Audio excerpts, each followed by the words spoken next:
Good afternoon, everybody, and welcome to the Cape Atlantic League Boys Final here on Cape Atlantic League Live. Mike Gill and Mike Frankel set to bring you all the action as the number 8 seed Mainland Mustangs will take on the St. Augustine Prep Hermits in the Cape Atlantic League Finals. Mike, first time Mainland has ever been here, and they're a Cinderella story. The 8 seed has never won a game in this tournament, and now they have a chance to win the tournament. It's the youth movement this year, Mike. 8th seeded Mainland, 2nd seeded St. Augustine.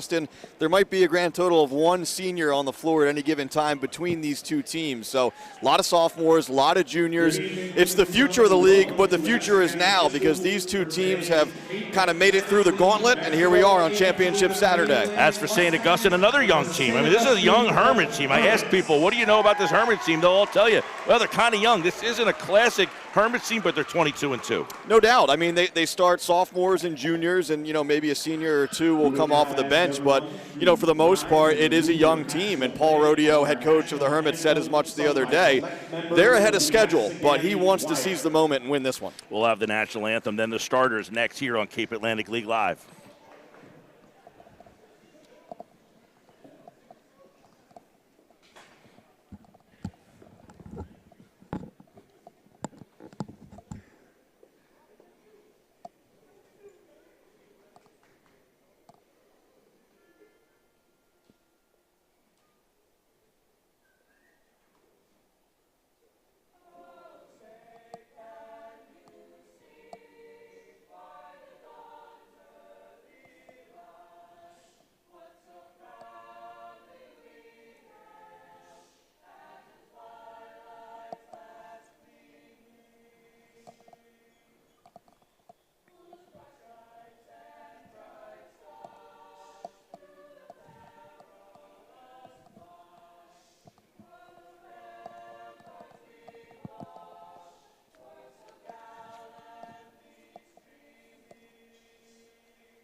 All right, a great rendition of the national anthem to get things started here at Absegami, who is the host of this year's Cape Atlantic League Championship. Mike, and the Mustangs about to be introduced.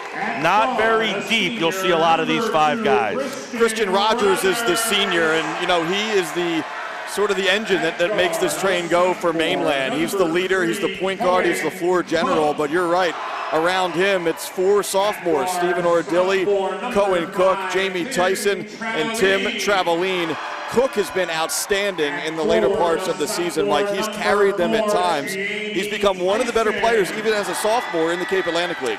They got out-rebounded 45-25 against St. Joe in their win on Wednesday night. They're going to have to do a much better job on the boards if they want to pull off their 3rd upset.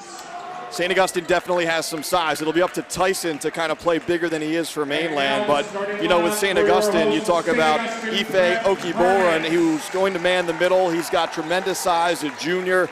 Obviously, a kid like Elijah Brown is sort of a wing, but he'll go down low and bang as well, so he has size. And then, Matt Kauser, for a guard, for a shooter, has tremendous size as well. So you throw in Ethan Fox and Samaj Bethea, who of course hit that half-court buzzer beater to win the other night.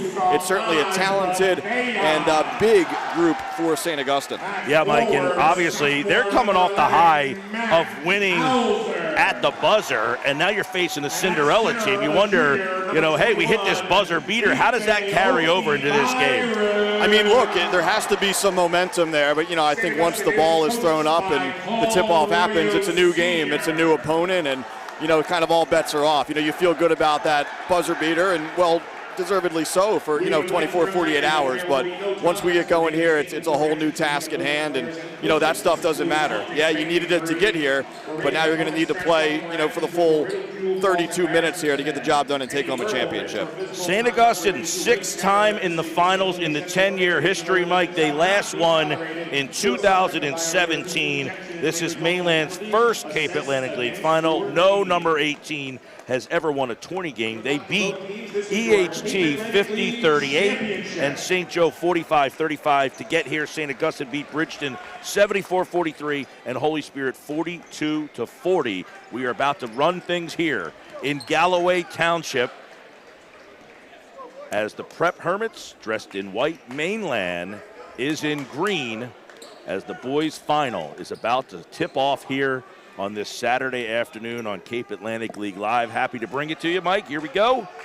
The finals are here. Tyson, Okie Byron. Nice move by Tyson there. I don't know that I've ever seen that before. As Tyson takes the tip and goes coast to coast and gets a bucket. I didn't even know that was legal, but I guess it is. No whistles. Talk about stealing the tip.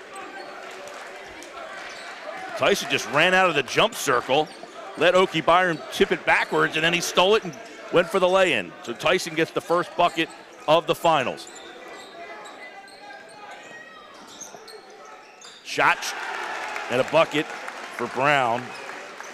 Brown has tremendous bounce, Mike. I mean, he really projects as a D1 player above maybe anyone else on this floor. Just a great inside-outside player. 3, Traveline. He was 1 of 11 the other night from the outside. They need him to hit shots. Cook gets the offensive board. Rogers over to Cook on the wing. Up top for Tyson. The senior, bounce pass. Entry pass is stolen away. Jack Schleicher is out today for the Prep. He's a big part of their team as well, but a lot of the ball handling for Bethea.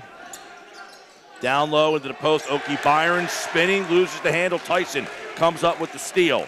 Rogers in transition, crosses the timeline, then slows it down. The left-hand dribble, he goes off for Tim Traveline.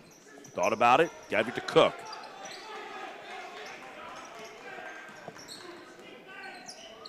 Bounce pass to Cook in the corner, up top to Tyson.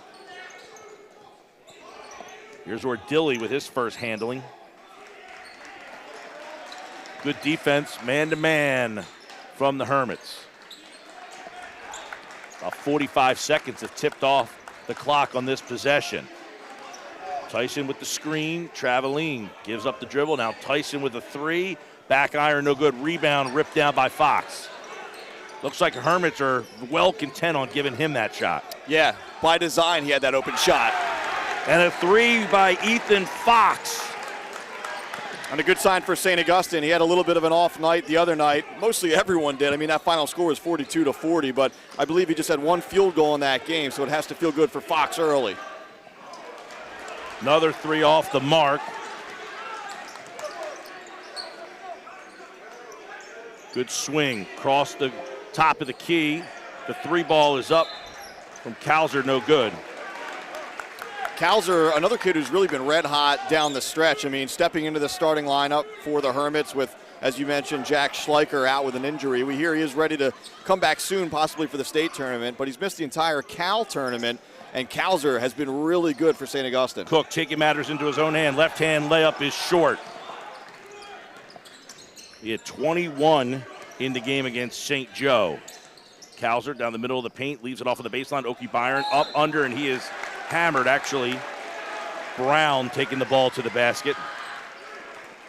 Good patience there from Elijah Brown, who was the leading scorer for St. Augustine in that semifinal win. I believe he had 18 in that one. And, just another kid who's just continuing to get better and better. I remember him coming in as a freshman and, talking to head coach Paul Rodeo. He said, hey, I've had a lot of great kids come through here. It could be the next one. And he's continuing to just improve all aspects of his game year to year. And you see the bounce. You see the ability to finish around the rim, to draw the fouls. I think the next step for a kid like Brown is just adding that 3-point shot, but the sky's the limit. Makes good on a pair of free throws. Yeah, I remember a game as a freshman last year where he came in and just came off the bench, gave him instant offense. And you can see he has taken a big jump his sophomore season. Or Dilly, ball fake. 7-2 Prep leads.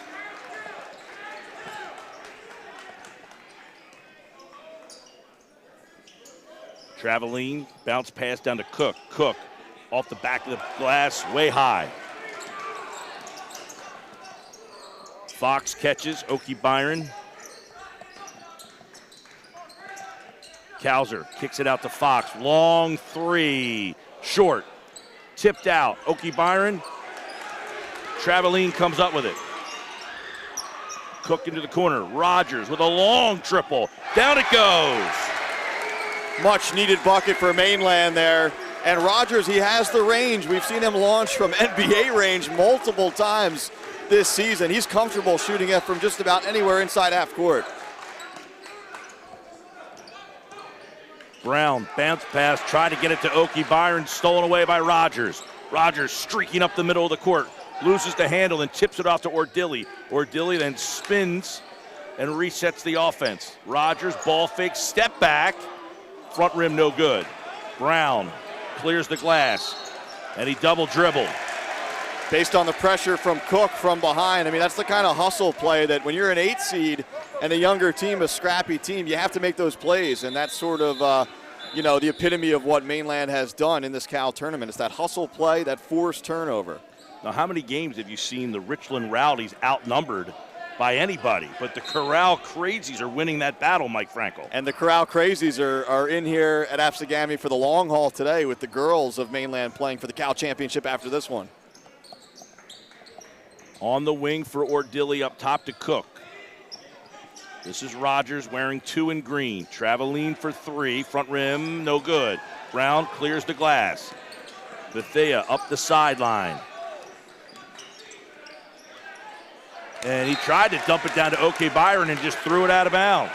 You're seeing the strategy from Dan Williams and the Mustangs early. I mean, they're trying to front the big man, Ife, down there in the post, and that time, obviously, it was Jamie Tyson with the front. It makes the pass over the top a little bit trickier, and that time, obviously, it pays off for Mainland.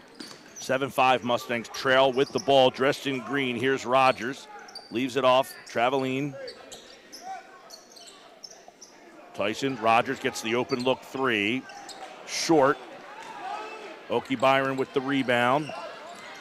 Bethea, coast to coast, and an offensive foul. We saw Tyson take, 2, 3, 4 charges in the win over St. Joe. There's his first one of the day today. And again, he plays in the middle for Mainland. He gives up a little bit of size, so he has to do some other things, and he likes to take those charges down there. St. Augustine with a 30-second timeout. It's 7-5 Hermits. They lead Mainland here on Cape Atlantic League Live. Good chance to remind our listeners who's bringing us the action here today. Tonight's game brought to you by Jeff Van Drew, also by Simonson and McClellan, brought to you by the Burke Motor Group, as well as Hall's Carpet Care. Also brought to you in part by Cape Regional Miracle Fitness, and of course, Ulmer's Appliance Service with Matt Ulmer supplying the live video here today. We're obviously used to this game happening at Stockton, Mike, and, coming out of the pandemic, hopefully, there wasn't certainty as to whether Stockton could host, so obviously they made the call to bring it here at Absegami, and this is a venue we're used to. Obviously the Braves hosting the boys doubleheader over the years, but it's a nice venue, it's a big spacious gym, and it's filling up here. Filling up to see a good one so far. 7-5 to score. Mustangs looking to tie with Traveling with the layup. It's blocked away by Oki Byron and knocked out of bounds. It'll stay with the Mustangs. 2:47 out of the timeout left to play first quarter. We saw Holy Spirit have success driving right at Ife in that semifinal, able to draw some fouls. That time, though, Ife with the clean block. Good setup for Cook, who was way off the mark, and the rebound is taken down by the Prep. Here come the Hermits with the lead in the ball. Into the game for the Prep for the first time is Noah Plen. He's wearing number 4.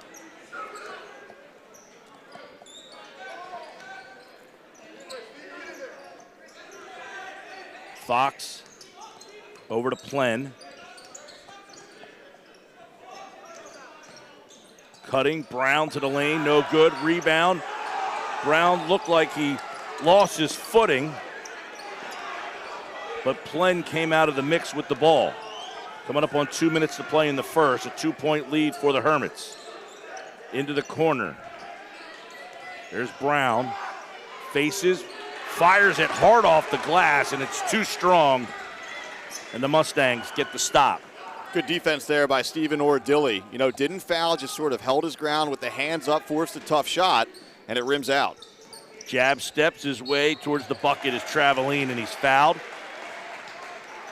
And Tim Traveline will get to the line. If you're Traveline, I mean, you know, by any means necessary, just to see the ball go through the net and try to get things going a little bit. You know, we talked to Dan Williams after the game. Traveline had a tough day shooting the ball in that semifinal. Obviously, he does so many other things, but they could really use his scoring in this one against a potent offense like St. Augustine. Yeah, he was 1 of 11 in that game. He's 0 for 4 in this game, and then he missed his first free throw. Noah Myers checks in, as does Lowenstern. He got a little burn in the game on Wednesday night.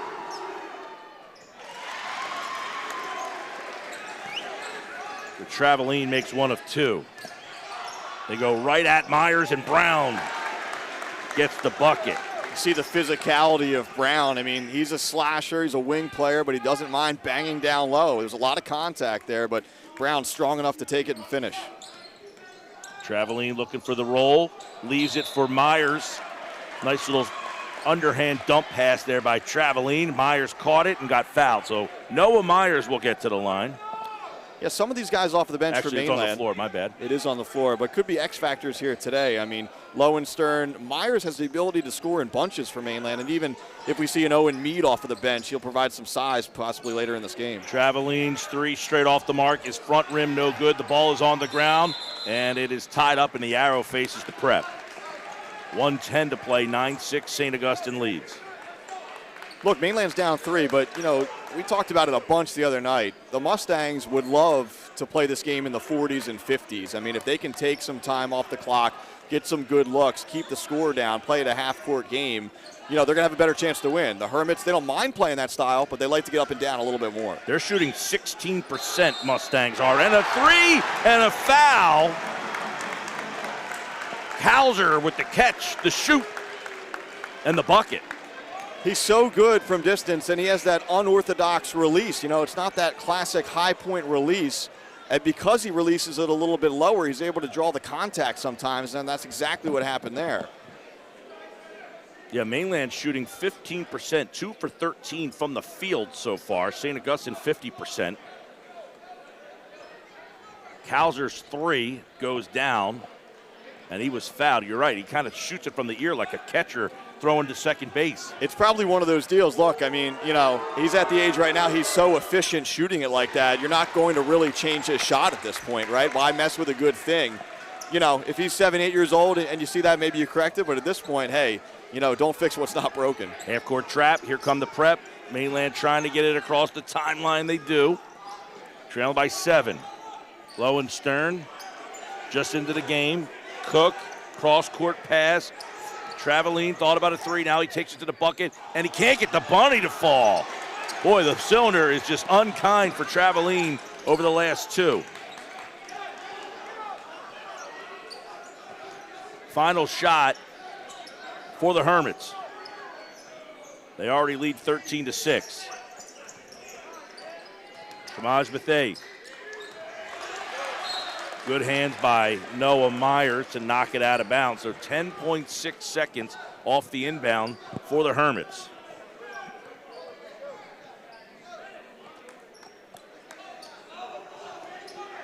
Plen will be the trigger man.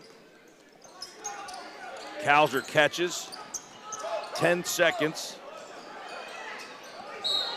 And a foul way off the ball on Cook. I think that clock got a late start. I was looking at that as well. It seems like there's still a bunch of time left, but you know that's a hustle foul on Cook. He was almost able to jar that ball a little bit loose from Brown on the outside. You know, I think if you're Mainland, you live with that. You know, you try to get him to go for that steal and maybe get a bucket at the other end before the quarter ends, but still a bunch of time, almost 7 seconds left for St. Augustine to work with. Ordilly quickly in for Rogers. 5 seconds. Bethea just fires one off. And it front rim's no good. It looked like he was looking to pass it off, but he ran out of time, and we run out of time in this first quarter. St. Augustine 13, Mainland 6 here on Cape Atlantic League Live. Again, today's game brought to you by Jeff Van Drew, Also brought to you in part by Simonson and McClellan, as well as the Burke Motor Group, Hall's Carpet Care, Cape Regional Miracle Fitness, and Ulmer's Appliance Service. Elijah Brown, 6 points in that first quarter for St. Augustine. You're seeing, just sort of the array of what he's able to do out there, Mike. He bangs on the inside. He's a real slasher, and he's a problem. He's tough to slow down. So he's the leading scorer so far in the game. And for Mainland, Rogers knocking down that deep three, and that's been just about it in terms of scoring. Coe and Cook, Traveline, both, a tough opening quarter there. 1 point between the two of those guys. Mainland will need them to get going to get back in this game. Yeah, Mike, you would have to think Traveline got to get something to kind of fall his way. He tried to get a layup, and that even wouldn't go down. So he has had a rough go at it, but you think one of these might go down and he might get the hot hand. Yeah, sometimes it just takes seeing that ball go through, and but sometimes it doesn't work that way. He hit one of the free throws, but after that missed a couple shots as well. Look, he's giving them a lot more than scoring, but in a game like this, and it's not just Traveline, it's Cook. Those two guys got to get going. Even a Jamie Tyson who had 2 points in that first quarter. So they're going to have to do it by committee, but they're going to have to heat up here to get back in this game in the second.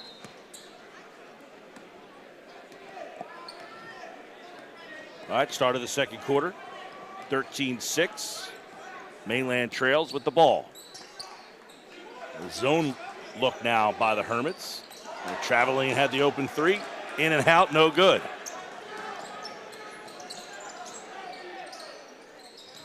Off, tipped, taken away.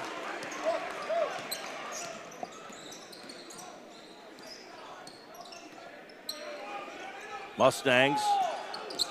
Nobody coming to the ball, and a steal by Fox. Fox takes it to the elbow, kick out. Brown at the left elbow. Krauser for three, straight on the money.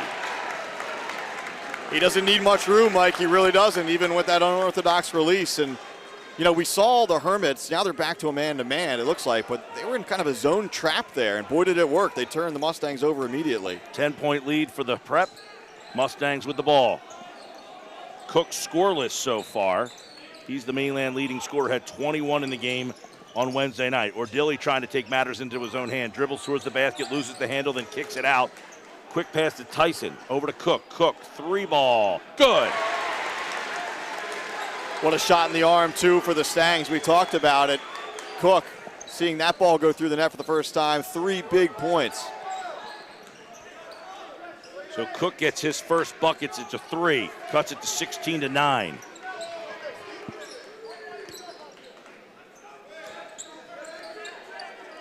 Fox between the circles. Baseline. Fox. Offensive foul. Yeah, out of control there. I think he got caught in between, deciding whether he wanted to lay that up or dish it to Ife, who was open on the far low block. And I think he just had that moment of hesitation. He got caught in between, as that's when he really got out of control, and Mainland able to draw another charge in this game. 6:12 left to play, 16-9. Prep leads. Now they're back to that zone trap, cross court, Ordilli to Cook. Cook puts it on the floor, one-time dribble, Traveline for 3. Down it goes! And how good must that feel for Tim Traveline and the Mainland Mustangs coaching staff? Look, Williams talked about it. They're always going to have confidence in that kid, but to see him continue to shoot and struggle, finally to get one to go, it's got to feel good for everyone. And he came down, clapping his hands, and another offensive foul! Tyson takes this one. That was a close one, no doubt about it, but you're going to probably give the benefit of the doubt to Mainland down there. They're standing in there, they're taking charges against bigger players, and look, if you've seen Tyson take a couple clear charges earlier in the game, you're going to give him the benefit of the doubt on a closer play like that. Rogers brings the ball up, gives it off to Tyson. Back to the capable hands of Rogers. Tyson down on the block, working his way up over Kalser. Too strong off the backboard, and Kalser comes down with the rebound and then gingerly outlets it, and he's just kind of limping his way up the court. He's trying to walk it off a little bit. St. Augustine didn't ask for the game to be stopped, but the official stopped it anyway, and Kalser says, no, I'm good. I'm going to go ahead and walk this one off. I'm not coming out of this championship game. Plen is in, Brown is out for the Hermits. Yeah, Kalser looked at Rodeo like, nah, nope, nice try, buddy. 4-point game. Hermits with the lead and the ball. Plen on the wing.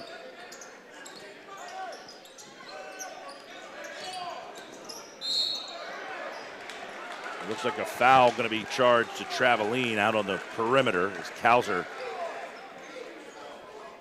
Now, Kauser's going to the line, but it looks like they're calling that on the floor. Now, Kauser's pleading his case. Dan McGinnis not having it. Yeah, made the call pretty clear initially that was on the floor. Kauser trying to plead his case, as you mentioned, to no avail. Fox, 3, short. Elevating up for the board is Rogers. Rogers up the near sideline, loses the handle momentarily, gives it off for Tyson. Tyson takes it to the basket. Short shot, good. Good patience there from Tyson. You know, he saw a little bit of a window there, but he didn't rush it. He took his time. He went around the screen or the bodies there in the paint, able to go glass for 2.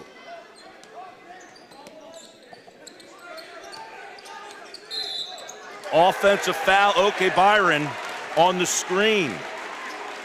Yeah, roll of the eyes right now from the St. Augustine coaching staff. Not too much of an argument, though. I mean, we've seen, 3, 4 offensive fouls going against the Hermits, and Paul Rodio wants to talk about it. Timeout, St. Augustine. 4:32 left to play in the half.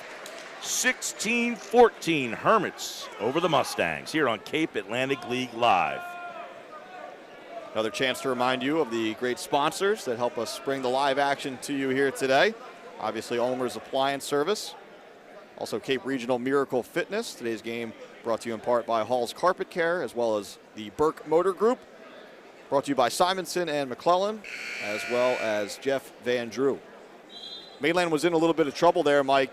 I think 10 was the biggest lead of the game in this first half so far for St. Augustine, but boy, you know, what a difference a couple shots going down can make, including a big 3 from Cohen Cook, and then you saw the bank there from Jamie Tyson. This is a scrappy team. I didn't expect this game to be a blowout either way going in. This is a Mainland team that's going to stay with you right to the end, win or lose. But the one that you didn't mention, though, is the one Traveline made. Yeah, no doubt. That might be the big one. No doubt about it. He averages about 14 a game, a little under. He's their second leading scorer. They can get him going after 1 of 11 in the last game, and he's 1 of 8 so far in this game. Here's Cook between the circles, leaves it off for Traveline. Rogers gets himself open, uses the screen from Cook with the left-hand dribble, shuffles the pass out for Ordilli. The 3 is good!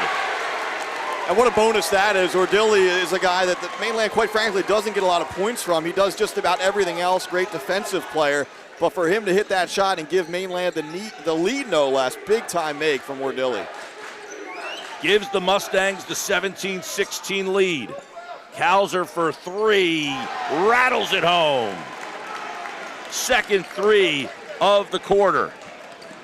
There might not be a player who's, hotter than Matt Kauser anywhere in South Jersey during the second half of this season, certainly during this final week of the regular season and tournament season. He's just been so good for St. Augustine, thrust into that starting role now. Rogers gets by Fox, a high floater off the glass. Crafty, right? You got to be crafty in there shooting over a bigger player. When you say high, that one hit almost the top of the backboard and came back down through. Bethea gives up the dribble, gets it to Kauser. And then Ordilli runs into him, and he's going to get called for a foul way out on the perimeter. And that's the 5th team foul on the Mustangs.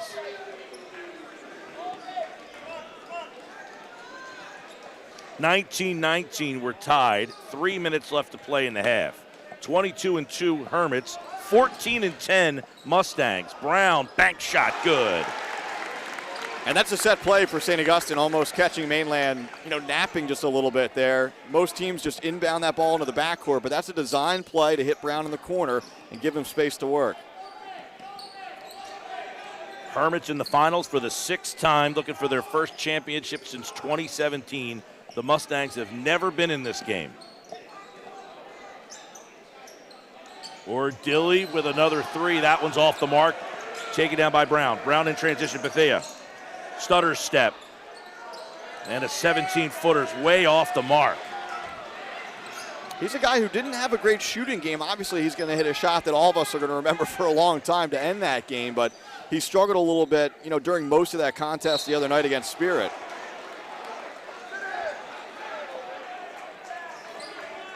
21-19. Mainland will inbound the ball.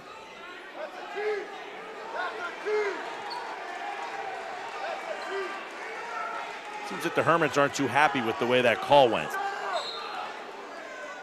Bunch of experts right where the ball went out, right? It's always the case.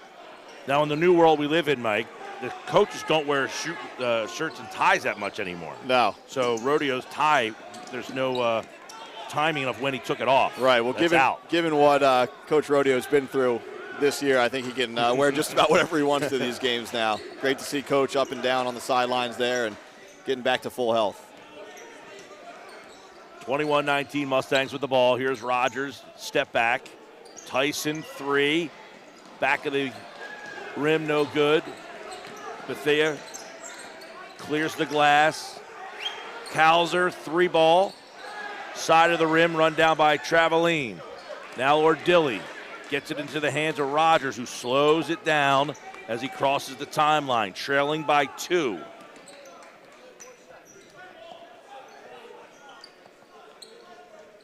Knowing Dan Williams, he might be holding for 1 here, trying to tie this game up as they go into the locker room.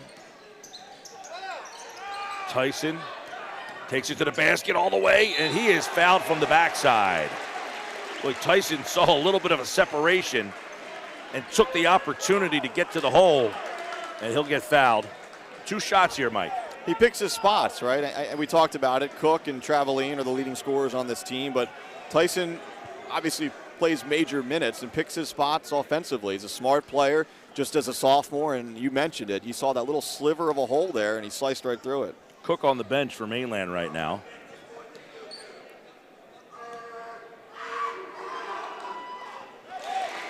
Tyson rattles home the first free throw, makes it a 1-point game.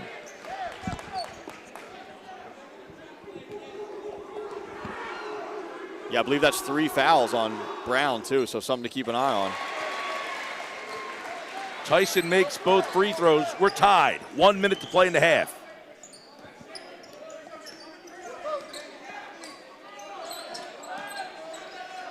Kalzer with a big size advantage on Rogers, but Rogers up for the task, but he was called for a foul out on the perimeter. That's a tough call, no doubt. I mean, Rogers moving his feet, trying to stay in front of Kalzer. Did a pretty decent job, but certainly some contact there. So Kalzer will inbound, 51 seconds. We're tied. Mainland with 16 fouls. If they do foul here, the prep will go to the line.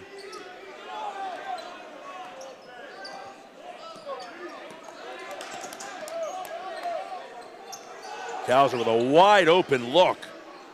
Off the mark, offensive board by Fox. 35 seconds. Streaking down the lane, and a blocking foul as Tyson stepped in there, and he's taking a lot of charges, so these could all be debated.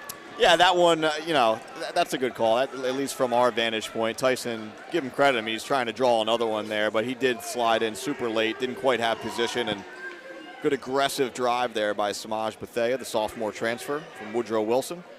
Number of transfers on this St. Augustine team as well. Kalzer, another sophomore, transferred in. The free throw circles his way out of the cylinder. Lowenstern's in the game for Mainland, as is Meade now. And the Mustangs are going to take a quick 30-second timeout. I would imagine Dan Williams says, all right, if there's a make, this is what we want to do. If there's a miss, this is what we want to do. Either way, I think if you're Mainland, you're holding for 1 now with less than 30 seconds to go. And, whatever happens in the final 28.6, I think you're feeling pretty good about this if you're Mainland. If you're Dan Williams, you saw your team go down by 10, but you shouldn't be surprised that they battle back. It's what Mainland has done really, this entire Cape Atlantic League tournament. They were down, I want to say, maybe scoring 2 points in that opening round game, 3 points possibly against EHT. It was like an 11-2, 12-2 situation early in that game, and battling back and, winning that game by 12. So you're seeing what this group is capable of the Mustangs, and obviously, being right back in this game. Make or miss here, you're trying to hold for 1, and you're feeling good about where you are at halftime. Mainland has won this quarter so far 15-8. Unless a miracle happens, they're going to walk into the half winning this second quarter after losing the first quarter 13-6. Second shot from Bethea is good. his first points of this contest. 22-21. Prep leads Mainland with the ball. 20 seconds left to play here in this first half. One-on-one, Rogers and Bethea, left of the lane. Rogers goes to the baseline, kicks it into the corner.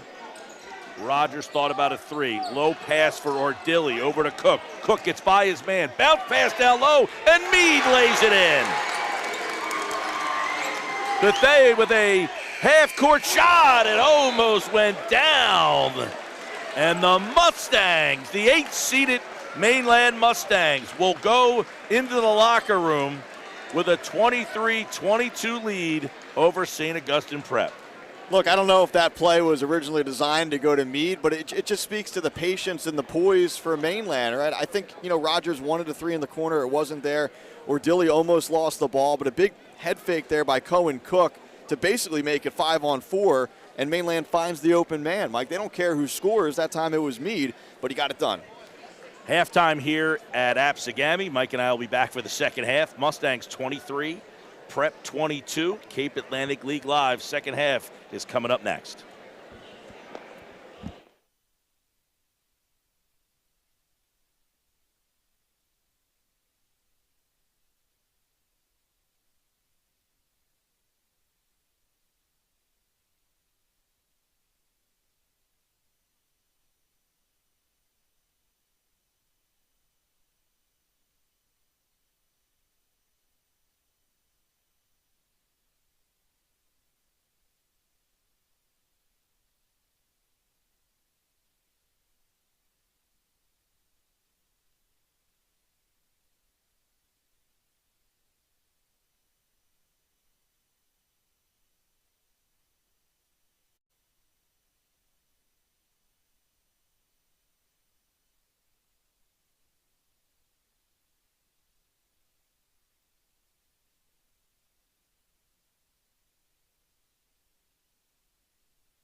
Da-na-na-na.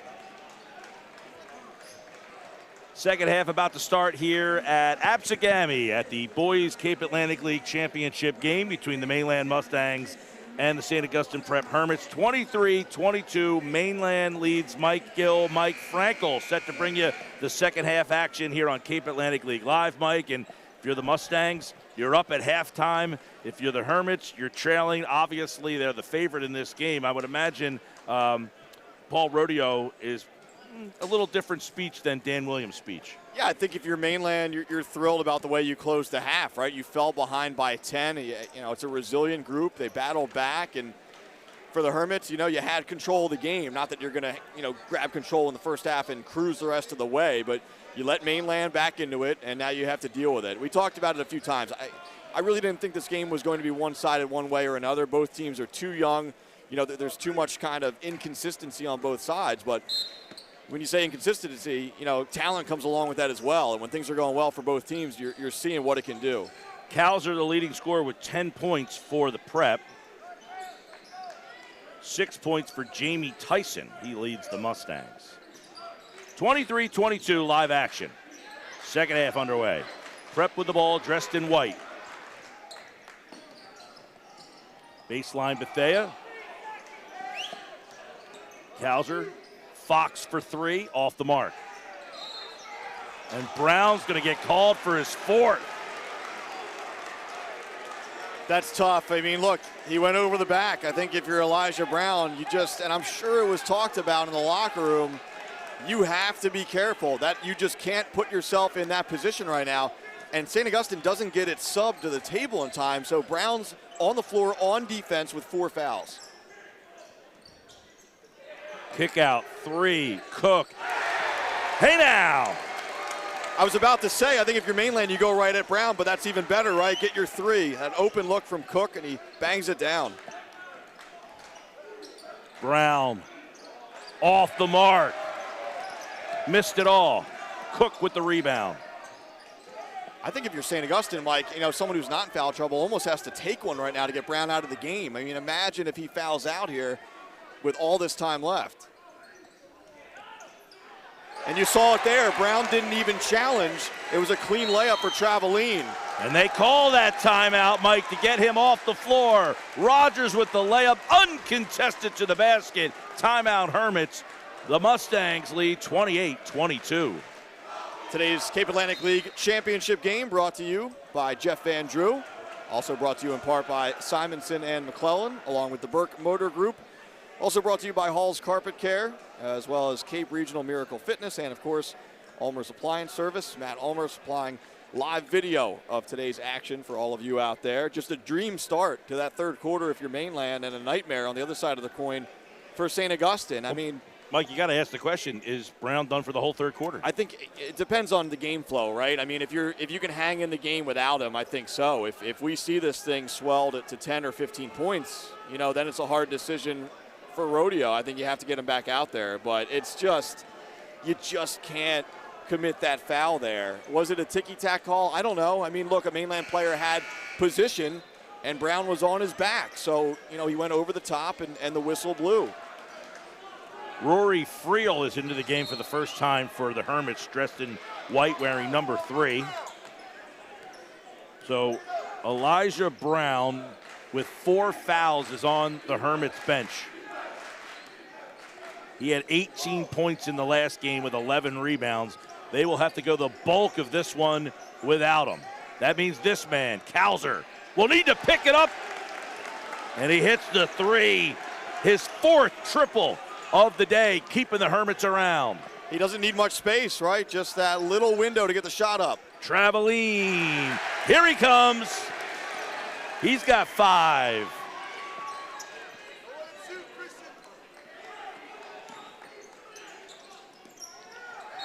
Fox loses the hand on a late whistle.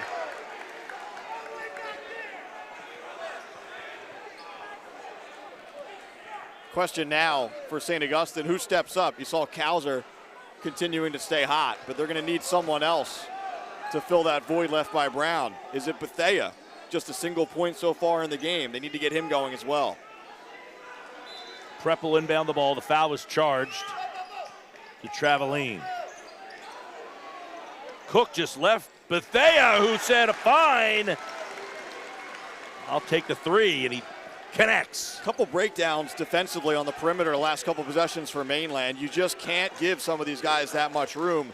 They're a little too worried about switching, getting back on the man they were initially guarding, but you got to stay on a body. Tyson, foul line jumper, in and out, no good. Rebound taken down by the Hermits. They trail by 2 with the ball. And an offensive foul. Tyson steps in there as Noah Plin a little out of control.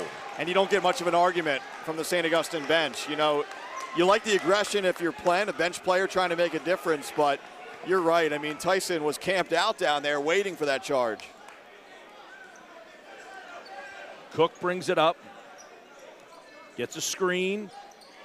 3 down. Second 3 of the quarter for Cook. And a timeout taken by the Hermits. 33-28. St. Augustine. Yeah, Mainland actually takes that time out there. I guess, you know, Dan Williams obviously seeing something that he wanted to talk over before this next defensive possession, and it might be what I had alluded to. I mean, look, Mainland needs to continue to switch along the outside, especially with Ife on the bench for St. Augustine. It's not that much of a size discrepancy, you know, 1 through 5. So if you're not switching, if you're not getting around those screens or at least switching on the outside, you're giving opportunities for the Hermits to shoot open threes. That's been the case the last 2 possessions for St. Augustine, and they've hit them both. Cook has 3 triples for all 9 of his points. He now has the lead in scoring for the Mustangs. Back-to-back triples. They lead 33-28 out of the timeout. Here come the Hermits, coming up on 5 minutes to play here in the third. Friel gives up the dribble. He's defended heavy by Tyson. They go baseline, and Ordilli is whistled for a push. Ordilli was in good position down there, but just the shiftiness of Bethea leading to Ordilli to kind of lose his balance and then push his body into Bethea, push him out of bounds. Second foul on Ordilli. The inbound is run down by Fox. Cook on Kauser. And a tough take to the basket by Matt Kauser.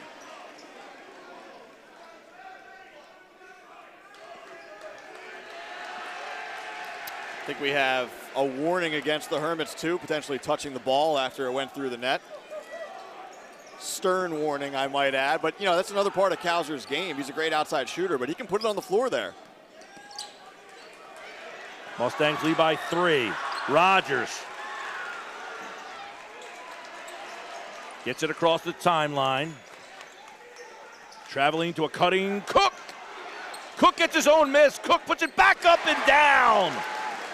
How smart is that? Cook knew that shot was going to be long, so he was the first one to the other side. Intercepted by Tyson. Rogers, Cook, reversal, layup. You got Fox trying to guard Cook down low. That's a mismatch right now. Fox is more of a perimeter defender. Cook so smart down near the low block area. Bethea with a step back. He hits the deck, no call. Rebound, Traveline, transition. Stolen away by Kauser. Kauser, pull up, 3. Off the mark, taken by Cook. Tyson comes out of the mix. Tyson dribbles, and then he pulls it back out and gets it to Ordilli. Ordilli with a no-look pass to Tyson. Tyson with a deuce and a timeout taken by the Hermits. You asked how long Brown sits. I don't know that he sits much longer, Mike. This one's getting away from St. Augustine in a hurry. 39-30. Mainland leads St. Augustine with 3:32 left to play here on Cape Atlantic League Live. Good chance to remind you of our great sponsors of today's action. Today's game brought to you by Jeff Van Drew, along with Simonson and McClellan. Action also brought to you by the Burke Motor Group, along with Hall's Carpet Care, Cape Regional Miracle Fitness, and of course, Ulmer's Appliance Service. I believe I saw Ife Okibaran get set to check back in, so that'll at least be one change for St. Augustine. Like I said, I wouldn't be surprised to see Brown back into the game here too. I mean, look, it's a risk, but it's a 9-point deficit. Biggest lead of the game for Mainland. All the momentum in the Mustangs' favor.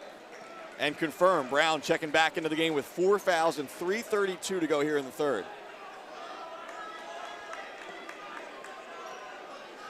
(39-30), Mainland leads. Cook with 10 in the quarter. He's been filling it up. 13, I believe, now in the game. Tyson with 8, Traveline with 8. Balanced attack, as always, for Mainland.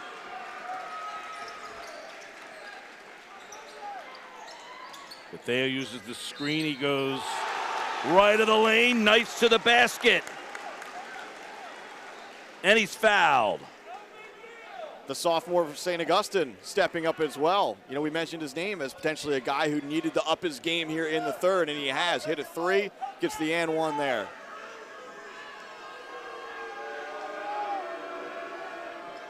Converts. 6 in the quarter. I don't think it's too early if you're St. Augustine to maybe think about some offense-defense. Cook is feeling it. Another make from Cohen Cook, but some offense-defense substitutions for Brown. Maybe try to get him out on the defensive end. Cook just calmly stepped to the elbow and connected. 8-point lead. Bethea just throws it out of bounds. Look at the body language right now on that Hermit's bench, too. You know, even from the coaches, just kind of sitting back and looking to the sky. I don't know that there's a lot of answers right now. Mainland is just out executing St. Augustine all over the floor here. 41-33, Mustangs with the lead of the ball. Ordilly, Tyson, back to Cook. Cook for 3, way off the mark. Heat check, right? Why not?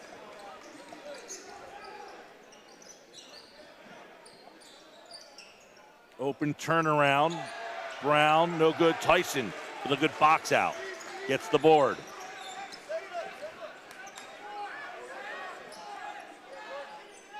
Rogers over to Cook. You'll be seeing a lot of this team in green. Everyone's a sophomore on the court except for Rogers. And here he is, the senior. Rogers backs it up between the circles. 2 minutes to play here in this third quarter. Mustangs 41, Hermits 33. Might see both of these teams in this same round the next couple years. Never know. A lot of youth on both sides. Cook is cut off nicely by Kauser. Cook, ball fake, back to Ordilly. Clock continues to tick. Mustangs 41-33. Traveling at the right elbow. In and out, no good. Okibaran.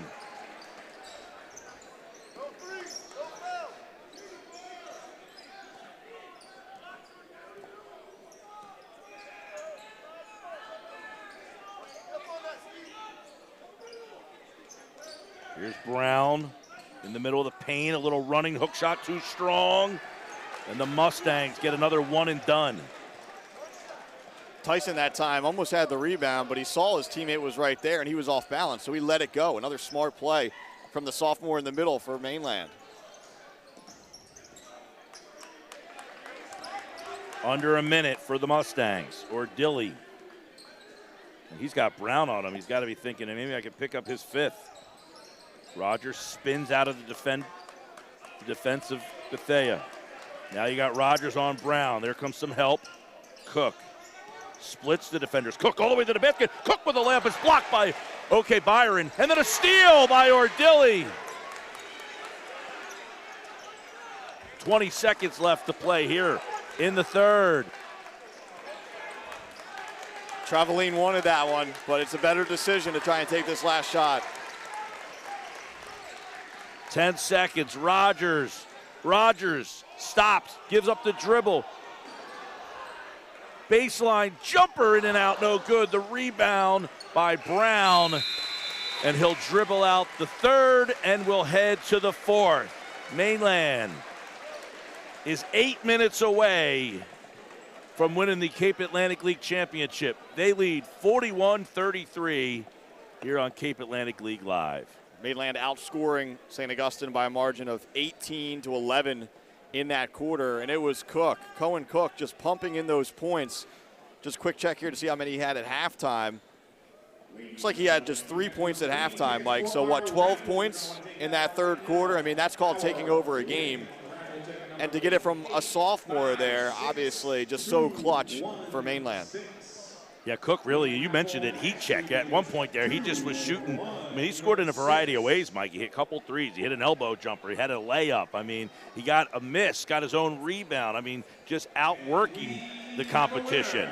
And it's tough right now if you're Brown and if you're St. Augustine. I mean, we saw, Brown obviously on the floor with those 4 fouls in the later stages of that third quarter. We saw him take some shots, get into the lane and pull up. Those are probably some possessions, Mike, where he takes it all the way to the basket and tries to finish and one, but that fear of a charge, that fear of fouling out is kind of restricting his game right now. I mean, look, you need him on the floor. He's certainly St. Augustine's one of their more talented players, but he's restricted in the way he's playing right now. And he's a sophomore as well, so a lot of youth, as you mentioned, on the floor in this game. Fox, he's a sophomore as well. He's out on defense wearing number 1, coming out on the trap on Ordelia. They get in the corner for Tyson.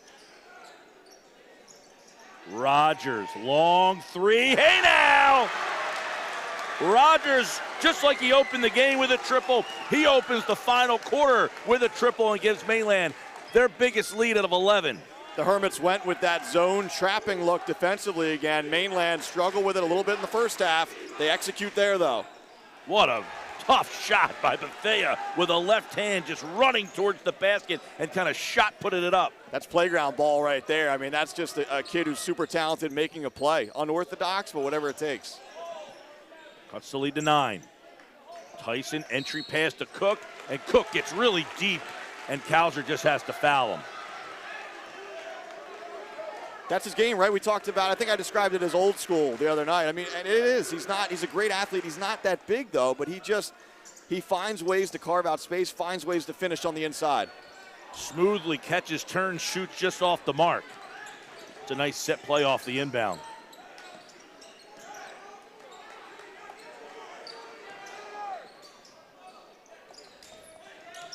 Bethea, nice down the middle of the lane, gets it to go. So Sandridge Bethea has decided, get on my back, here we go.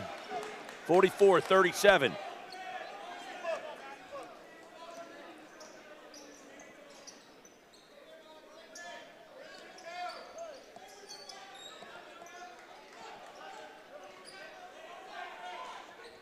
Rogers between the circles. Traveling catches on the wing. Cook.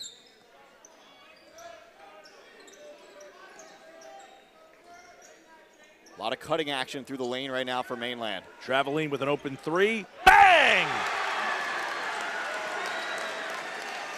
You just run the defense tired. They get tired of chasing you from point A to point B. Brown answers.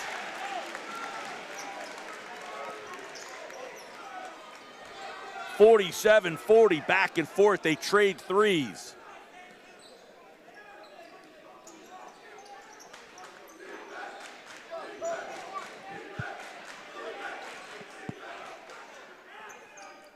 Tyson looking for some help. I mean, look, if you're Mainland and Tyson, you can handle against Ife. And now we have a whistle, looks like maybe going the other way, but it's not a bad strategy just to burn some clock out there.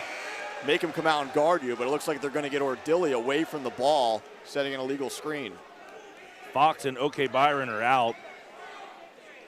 Clem and Friel quickly jump in. A little smaller look for the Hermits. Maybe they are about ready to start bombing away here.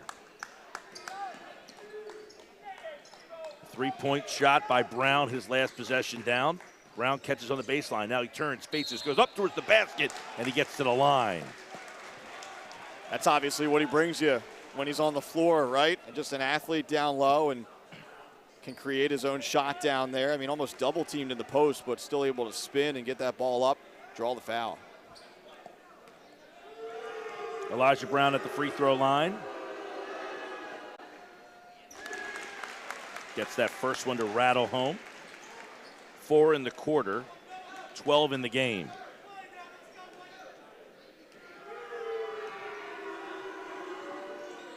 Give him 13. 47-42. Mustangs with the lead in the ball. Traveling to a cutting, spinning, Cook, the left hand, circles its way down the cylinder and in. Textbook press break that time. Look, it's St. Augustine trying to speed Mainland up, but if they're going to get 2, they'll take it. Kalzer spins, shot up, rolls around, rebound, Cook.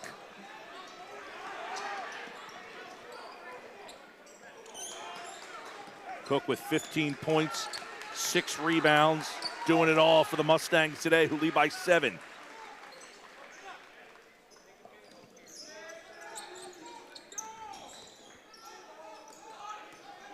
Cook spins through traffic, shot up.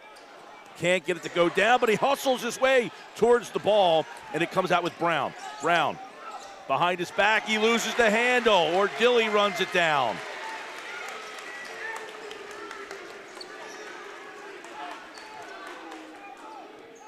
Halfway through this final quarter, Mainland leads by 7.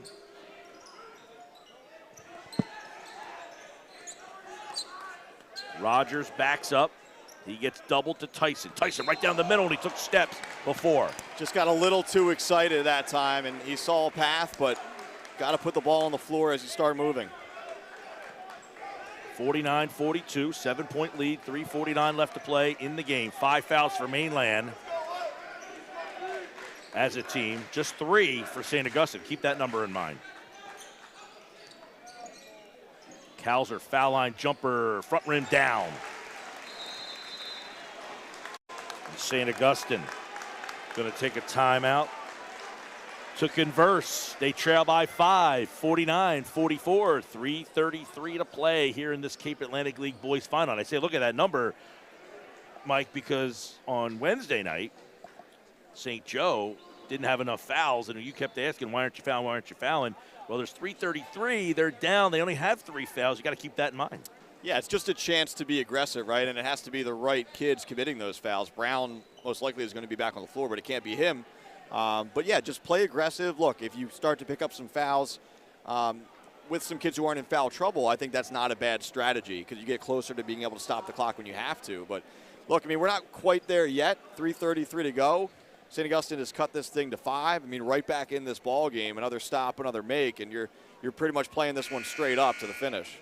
Mainland, after the first quarter, Mike, was shooting 13%. They're up to 43%. I mean, they have really gotten hot after the first quarter and really have taken control of this game, getting really good looks.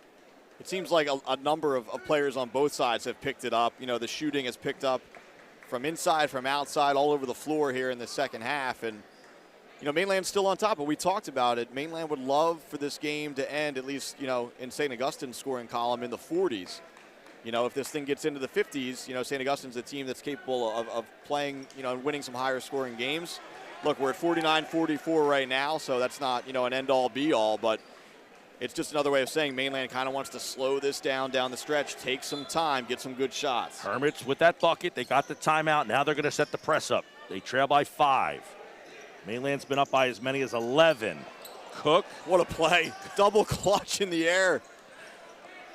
Defying gravity. My goodness, I mean.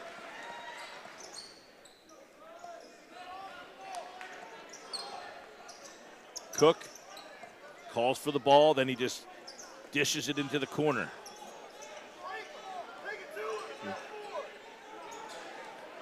Cook's just got energy on another level right now. I mean, he is not winded at all with all that he has done. The rebound by Tyson off the Cook miss. Then Cook loses the handle and Traveline runs it down. Down the middle, Cook with a layup. Probably a foul as well, but the whistle is silent. I mean, that's that, you know, they lull you to sleep and then they're still looking to be aggressive. The day shot is short off the mark. Tyson with the rebound. Yeah, now I think, you know, you need to start fouling for St. Augustine, at least playing super tight defense, commit some of these fouls. Maybe you get a steal, but you got to get closer to the bonus. Cook jab steps and bounces it off to Rogers. Rogers spins and he's fouled from the backside. That's exactly what that is, right? So that's not a play Bethea is going to make in a normal flow of a game. But, you know, he's been told, he's been coached, or they just inherently know that, look, they got to be overly aggressive, maybe get a steal, but a foul isn't the worst thing in the world right now. That's 4 team fouls now on the Hermits. Traveline catches.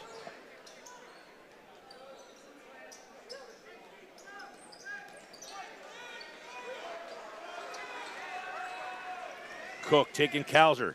The kick out to Ordilli, who's content on just throwing it around. Traveline finds Cook. The bunny is short, but Ordilli runs through, and he gets so much momentum that it took him out of bounds. It's a fine line if you're Mainland. You don't want to take too much air out of the ball. I think they've been towing that line well. They're running some clock. They're not really taking threes right now. They're just getting stuff around the basket. Just unfortunate for Cook that time that it didn't fall. I mean, Cook looks like he could play another game. I mean, he's got that much energy going on the offensive side. He has been a huge bolt of life. 19 points and 6 rebounds for Cook. Brown, ball fake. Brown, shot good. 51-46. And a foul as the Hermits have 5 team fouls now. They're inching towards the number. Yeah, again, that's okay. You know, you're not trying to commit that foul per se, but you're not trying not to, right? You just, a foul doesn't hurt you there. It's probably going to be the same strategy here. That's Ethan Fox, his second. Give Brown, Mike, a lot of credit, too. He's played, you know, this entire stretch with those 4 fouls, and he's been efficient for them. Mainland inbounds it in a ton of traffic and a timeout taken by Rogers, and that's where having that senior comes into play. As he said, there's just a plethora of people around me. We got a foul before the timeout, Mike, so I think Mainland's going to be spared the timeout here. Interesting. And again, you know, that's okay if you're St. Augustine. That's on Noah Plen, his second. So they give the foul to Plen, which means the timeout is preserved. Inbound. Traveline throws it. Must have gone off. Yeah, we were blocked foot from our broadcast position, but. And now the timeout as Mainland says, all right, we're having some trouble getting this ball in, so let's talk things over. With 1:29 left to play, 51-46, the Mustangs. As we know, the 8 seed, they're 14-10, Mike. I mean, this isn't one of those seasons where they had this great record and people were kind of, watch out for this team. You mentioned the other night, we weren't even sure if they were going to be the 8 seed. You went exactly where I was about to go. You know, this is a team that you could argue maybe didn't even belong in the tournament. Not saying I'm making that argument, but it was out there. There were a lot of teams sort of grouped together as to who was going to get that 8 seed. You know, Hamilton played in that same tough division in the Cal. They had a number of big wins this year. They beat St. Joe at one point, and then ACIT had, you know, many more wins than both those teams, probably played in a division that wasn't as tough. But, you know, those 3 teams were in the conversation. So for Mainland, A, to even get into the tournament, B, to upset EHT, C, to upset St. Joe, and D, being on the verge right now of winning the whole thing, it's just an amazing story. They lead 51-46. Improbable that they're in the tournament, an improbable first-round victory, an improbable second-round victory, and they're clinging on to a potential improbable championship victory. 51-46. Mustangs get it in.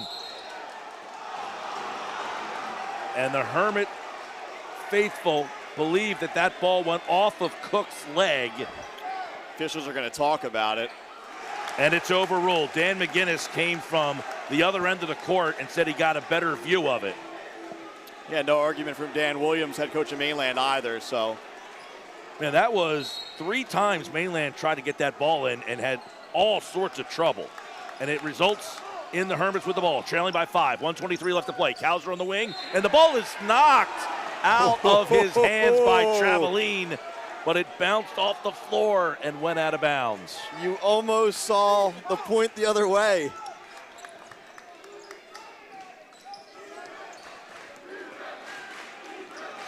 Bethea between the circles. Hermits need a bucket. They trail by 5. Coming up on a minute to play in the game. Bethea behind his back, spins high off the glass, and he is fouled. He'll go to the line. Smart if you're Bethea. I mean, obviously a tremendous ball handler. You know, you get the step. It was pretty good defense from Wardilly, and that's 4 fouls now on Tyson, who slid over to help. I think at this point it's kind of a moot point, but obviously something to keep an eye on here.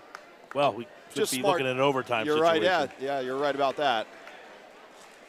But Bethea, just smart. You know, you have the advantage there, right? You're probably the best ball handler on the floor right now, certainly the best for your team. Rogers, you could argue, is just as good for Mainland, but ball in your hand, take your man off the dribble. Maybe you get 2, but maybe you get the foul called, and the latter was the case there. So Bethea, 5 points here in this fourth quarter.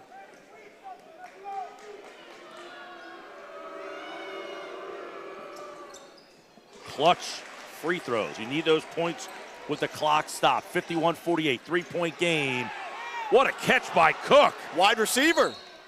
And a foul.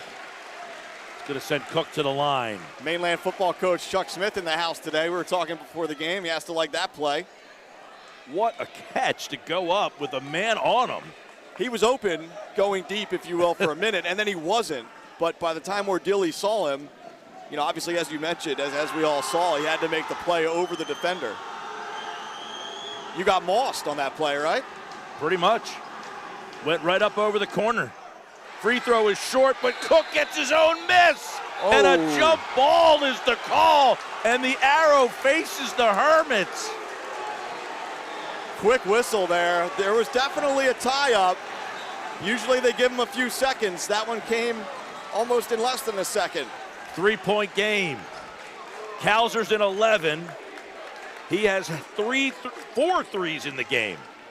He catches on the wing, and a foul, and that's the 7th team foul on Mainland, which means a 1-and-1 situation. Yeah, look, I mean, not the end of the world for Mainland. You're up 3. And obviously, you know, you can only get 2 from the free throw line. I think you're obviously worried about Kauser launching from out there. And he missed the free throw. All's well that ends well, right, for Mainland. And here's the foul. It's either Plen or Fox, you pick, or Dilly's gonna go to the line. 1 free throw makes it a 2-possession game here. Big spot here for one of these sophomores. Talked about it all day long. Mainland's such a young team, but they've risen to the challenge every step of the way in this Cape Atlantic League tournament. Stephen Ordilli has 3 points. His first trip to the line. And he missed. The rebound, Kauser, 39 seconds. The outlet to Plen, gives it to Brown. Brown up the sideline, Brown behind his back. Brown for 3, front rim, no good. Rebound, Traveline knocked away, and then he throws it off the body of Tyson. So the Hermits will stay with the ball, and they'll get possession underneath their own basket, trailing by 3 with 28 seconds left. Seatbelt firmly fastened. Here we go. Kauser inbound, tipped away. 25 seconds. Bethea, he had the game winner last game. Is he looking for another dagger? He gives it to Kauser. Kauser, ball fake, puts it on the floor. He launches one up, way off the mark. The rebound by Ordilli. He gives it to Rogers, and Rogers is fouled. A 1-and-1, so Rogers has to make one of these, at least the front end you would mention. Was that a quick shot by Kauser? Here's the thing, right? I mean, I'm not going to go against a guy who almost has 1,000 wins on that bench, but I think, you know, devil's advocate, you don't need a 3 there, right? I mean, Mainland hasn't exactly been knocking down free throws left and right. I think it certainly looked like St. Augustine was playing for 3 the entire way. By the way, Mainland is 3 for 6. That's it. They've only taken 6. Right. 50%. But, you know, here we are. And he missed it. Rebound. Now you need that three. 8 seconds. Bethea, is he going to do it again? He puts the three up. Down it goes!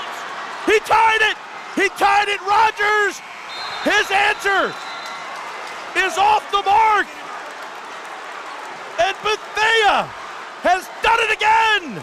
We're going to overtime! Unbelievable, Mike. Another off-balance shot. That one much closer than the one he hit to win it the other night. And again, you know, Mainland has to think about fouling there too. I know there's a lot happening. You missed the front end of the 1-and-1. At the one end, you don't get a chance to talk to your team, but you're up 3. Once he goes into that shot motion, though, you certainly can't foul. Just unbelievable. That clutch gene, Samaj Bethea has it. His second consecutive game with a three-pointer at the buzzer. The last one won it. This one sends it to overtime.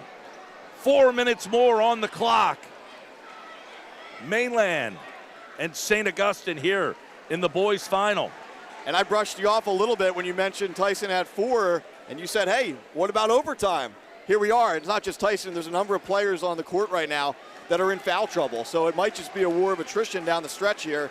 Who can stay on the floor? I know obviously Brown has 4. Tyson has 4 for Mainland. Some other guys have 3. 3 for Plen, 3 for Traveline, 3 for Ordilly. And then, as you mentioned, 4 for Tyson, 4 for Brown. Brown has had 4 since the early stages of the third quarter, so he has lasted through the third and the fourth with those 4 fouls. Tyson with 4 for Mainland. And then you got to wonder about the legs. Both these teams not very deep. They only play 6, 7 guys maybe. So if somebody does foul out, the next guy up has not played a lot. It's amazing, though, Mike, for all, you know, the incredible athletic moves that these kids can make on both sides. Comes down to free throws. Holy Spirit the other night, yes, they lost on a buzzer beater. I believe they were 6 for 16 in that game from the free throw line. And Mainland tonight is 3 for 7, 42%.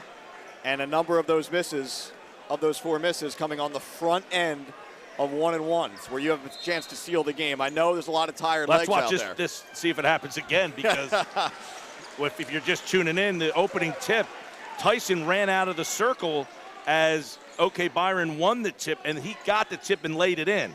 We were told that that is not necessarily legal. Some gray area, perhaps. But St. Augustine wins the tip. They go right to Brown. Cross court. Fox loses the handle as it's poked from the backside. Ball's on the floor. Traveline. We got a whistle and a jump ball. There was another big call in that game, Mike. That jump ball call down on the baseline here. I mean, give St. Augustine all the credit in the world, Mike. I mean, they were down, they were continuing to be down, and they just found a way. And Bethea, unbelievable. You're right, they needed a few breaks. You know, Plant had a big play, too, throwing the ball off a Mainland defender's leg in there. But, man, Samaj Bethea, new life for the Hermits. Tyson to Cook. Cook goes right up, short. Had a great look. Tied at 51. 1 minute gone by here in overtime. The Mainland girls, by the way, are up next. They'll take on Wildwood Catholic in the girls' championship. Just get the feeling we might not see a lot of points in overtime here. I mean, both teams being very meticulous with the ball right now, trying to look for the best shot. This is a game that a lot of people thought if Mainland could keep it around 50, they'd be in good shape. Well, it's 51-51. Fox for 3. Bang! Fox, who's been quiet, he had 3 in the opening quarter, and that's it. Until that one. He's a sophomore. First time we've heard from the Hermits fans today. Cook, falling away from the basket, hooks it up and down. Clutch plays at both ends. You're right, Fox. He hit one of the first shots of the game, I believe, and coming up with one of the last ones, and then Cook with the answer, but it's just a 2, so Mainland down by 1. Cook with 21.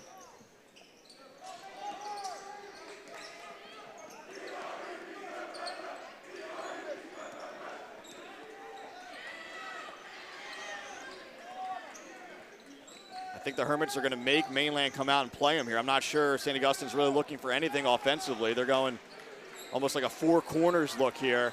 They're going to force a trap. They're going to force someone to come out. Brown spins on Traveline and lays it in.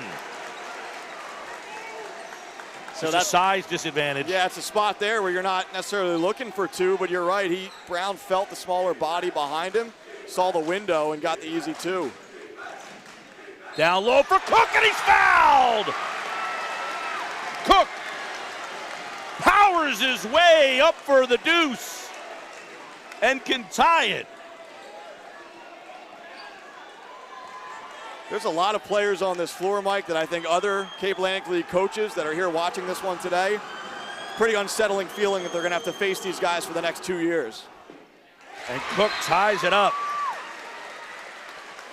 56-56 in overtime with 1:15 to play. You know, and a guy like Cook, Mike, it's a great tape to pop in for other kids and say, this guy's no bigger than, 6'2", and he's out here dominating. Why? The answer is simple. He's just wants it more than everybody. I mean, his motor is just, I don't know that I've seen a guy in years doing this whose motor is just constantly at the highest level. You're right. I mean, he doesn't seem to get tired. He plays the full game. He's just as tough defensively as he is on the offensive end. And again, I don't know how else to describe it, but it's just kind of that old school game, right? He's not going to jump out of the gym. He's not going to dunk over you necessarily, but he finds ways to get his shots up. He can knock down a three here and there. He's a pretty good passer. So there's really nothing that he can't do out there. But Mom, Dad, put your tape in. If your son's 6'1", 6'2", and he's worried, hey, I'm not big enough. Look at this kid. Look what he's doing. And by the way, he had a major leg injury that kept him out of football season and most of baseball season, that he's back playing at this level after the injury that he had. Now, full disclosure, I have coached Cook before in baseball, which is a very slow game, not conducive to the energy he's bringing to the table. Right, yeah. So I've never seen this level of energy from him. He's been outstanding. We talked about it off the top, but, based on what he's done in this Cape Atlantic League tournament, you can make the argument that he's the player of the year in the Cape Atlantic League. Wild.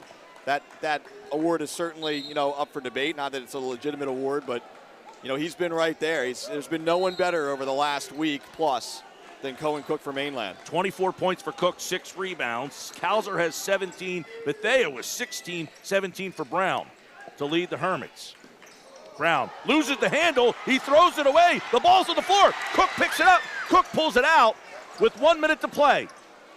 Interesting there, Mike. Cook had a chance to go at Brown. Brown with those 4 fouls, but, I think probably the better decision here, right? Can you hold for one shot, win it, or go to double OT? It'll be tough to hold for one, but we'll see.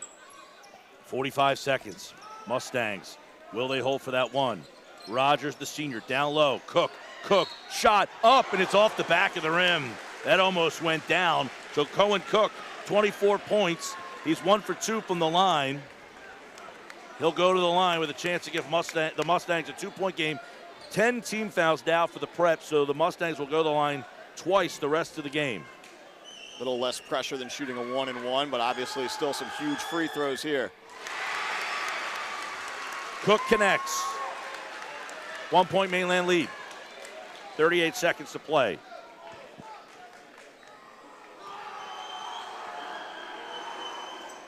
Second one good. Cook has scored every point for the Mustangs in overtime. And Paul Rodeo, with his team trailing by 2, calls timeout with 35.5 seconds to go. You go for the win. You try to tie it up.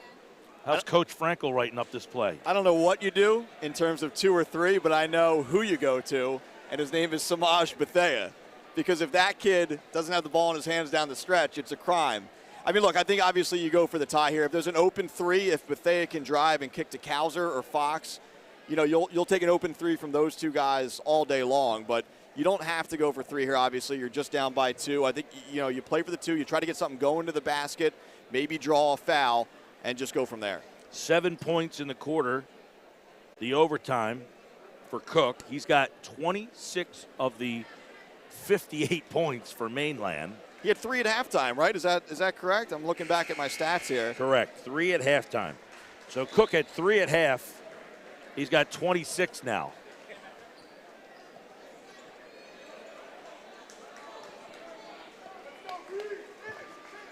you're Mainland, by the way, you do have 3 fouls before the double bonus.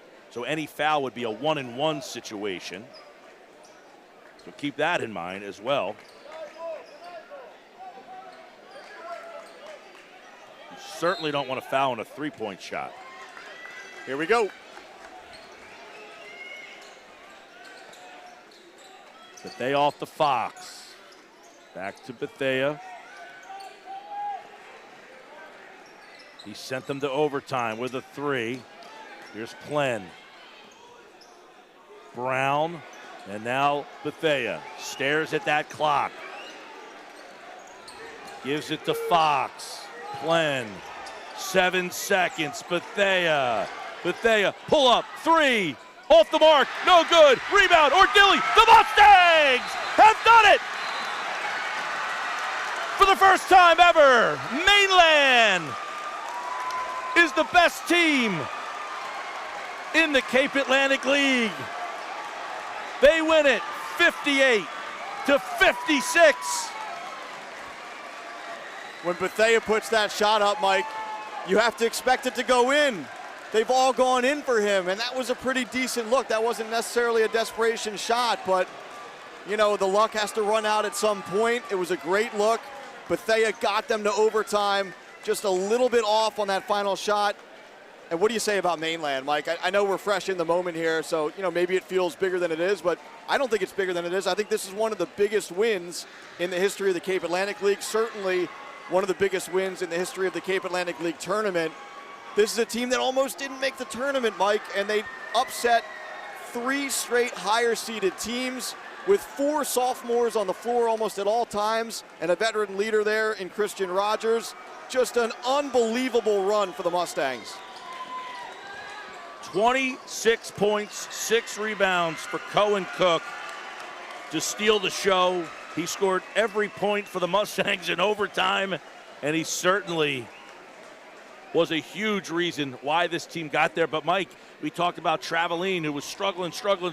He hit that 1-3. That kind of got him going. He ended up with double figures and 11 points. They had to find that secondary scorer, even though Cook let him. Someone else had to help him, and they got some balanced numbers there. Just a team effort. Cook, again, as you mentioned, leading the way in the scoring department, and quite frankly, they don't win the game without him pumping in those points down the stretch. But, you know, it's Ordilli on defense. It's Rogers with the ball handling. I don't know that Rogers had a turnover today, and he had the ball in his hands almost the entire game. You know, it's Tyson playing bigger than he is on the inside, and as you mentioned, it's Traveline starting to get it going a little bit offensively and helping out Cook in the scoring department. Just a tremendous run for Mainland, Mike. I don't know that we'll ever see something like this again, but all the credit in the world to the Mustangs. So Mainland is the Cape Atlantic League champions, and of course the season continues. MVP trophy goes to Cohen Cook. So Cohen Cook has won the MVP. So that is an award. I don't think the Cal had done that in the past, give out an MVP award, but well-deserved from Cohen Cook. St. Augustine falls to 22-3. Mainland improves to 15-10. And for the first time ever, the Mainland Mustangs are the champions of the Cape Atlantic League. Both these teams will move on to the state playoffs now, but I would imagine you don't want to run into Mainland in the state tourney. No doubt about it. They're a team that's going to be a really tough out in Group 3. A team that, quite frankly, based on what we've seen over the last week, has the ability to win Group 3. And look, St. Augustine, that's a tough loss. You know, I think they were fortunate, obviously, to get the game to overtime. It took another clutch shot from Bethea. But this is a St. Augustine team that's going to be a tough out in non-public A. You know, it's going to be an uphill climb, as it always is in that bracket. But both of these teams, I would think, are certainly squads that, you know, the opposition won't want to face down the stretch. Mike, one of the questions before the game, in fact, a lot of people said, oh, Mainland's got a rebound. They got a rebound. 29-22. They lost the rebounding, but it was a lot closer than it was the other night. And they scored 20 of their points in the paint, where St. Augustine just scored 18. So if I said Mainland outscored them in the paint, that might have been something you would look at me a little funny. Yeah, I mean, the stats, you can break it down a bunch of different ways in this game. We talked about where the scoring had to be for Mainland to win it. They end up winning a game that ended almost close to 60 points, of course, with the extra 4 minutes for overtime, and Mainland just found a way, right? I mean, you don't really need to break it down more than that. You could talk about all these stats, but at the end of the day, 4 sophomores and a senior and some minor contributions for the bench, this is a group that found a way to beat Egg Harbor Township, found a way to win in the next round over St. Joe, and found a way to outlast St. Augustine in overtime for the title. All right, so Mainland wins it. We're going to try to get Dan Williams over here, who, we talked to him the other night, and he was, almost out of things to say about his team. I don't know how you follow it up, but somehow they did, and they are the champions. And, this is a young team. They only lose Rogers. Now, he's a huge loss for them, obviously, but the core of this team is back. Moving forward, they've got to feel great about where they are as a program. I talked to Dan before the season. I wrote an article about them for the website, 973ESPN.com, and I asked him, you lost almost everybody from last year. Where are you getting any score? And he said, by the end of the year, I think you'll know a lot more about some of these kids. All 5 of those kids are going to be household names in Summers Point, in Linwood, and in Northfield. You want to talk about young kids coming up right now? A bunch of them I'm looking at in the stands right now. Those kids are going to be the next generation of these kids. But this generation, as you mentioned, 4 of the 5 still have a couple big years left of high school left, and obviously a state tournament playoff run to make in about a week here. Not even a week, a couple of days. Yeah, Dan Williams can't even get to us. He's being mobbed by parents and fans. That's how you start a program. You win something like this, the young kids see it. Now they want to come out and play basketball at Mainland. And, last night he was talking about, can you hear me? Can you hear me now? I don't hear him. No. Go ahead. All right. So I asked you at the beginning of the year, you lost most of your scores. Who fills in? You said by the end of the year, you'll recognize some of these names. Those names have stepped up today. Talk about your young team. Right. And again, you're right about young guys, but I'm going to start with, because it's only fitting on this day to start with the senior.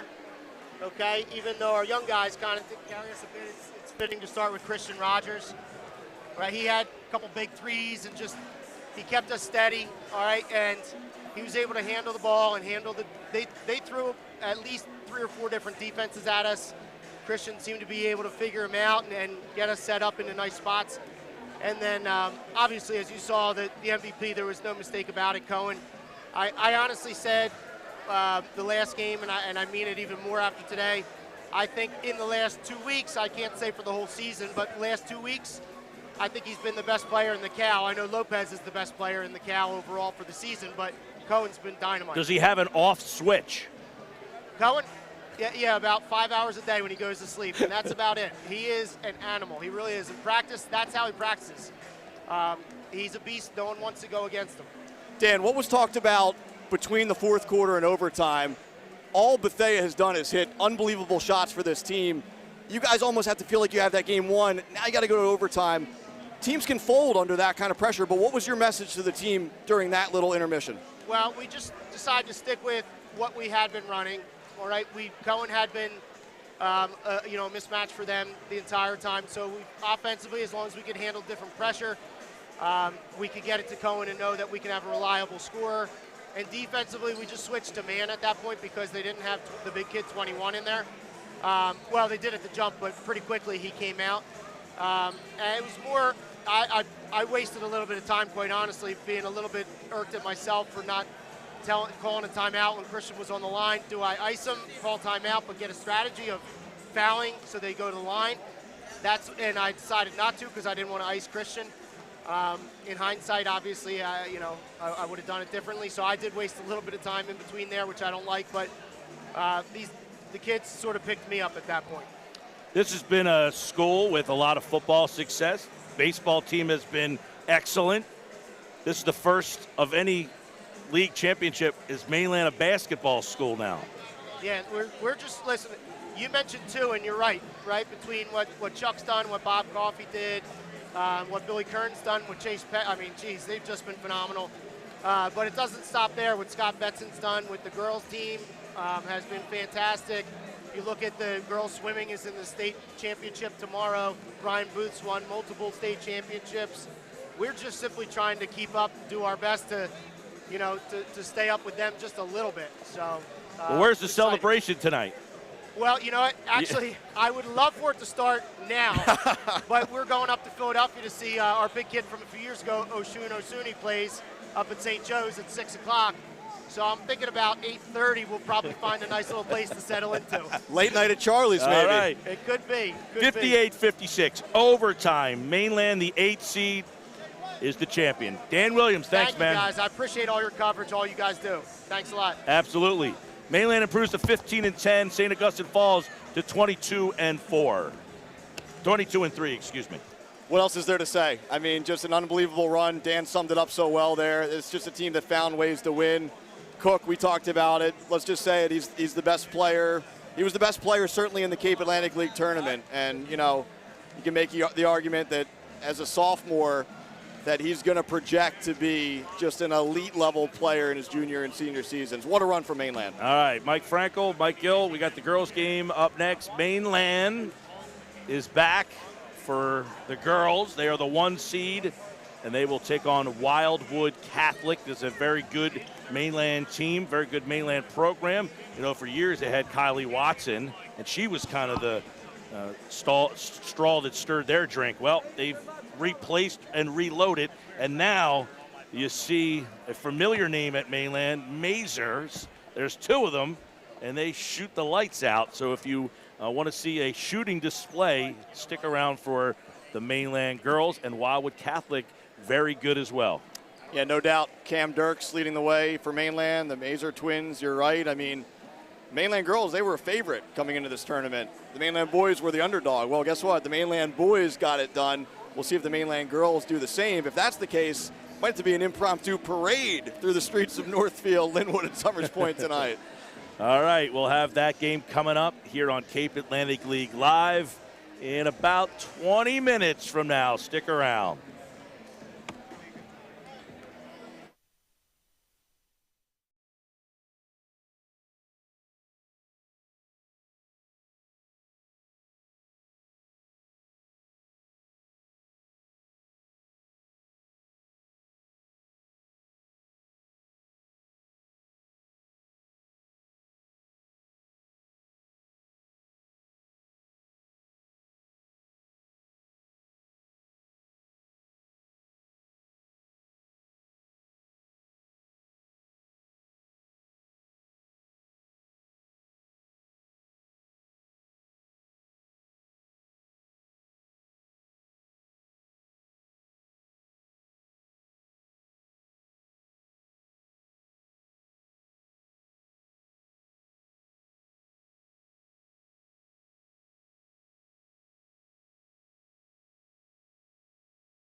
Apsigami Choir.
I didn't look at either of these rosters.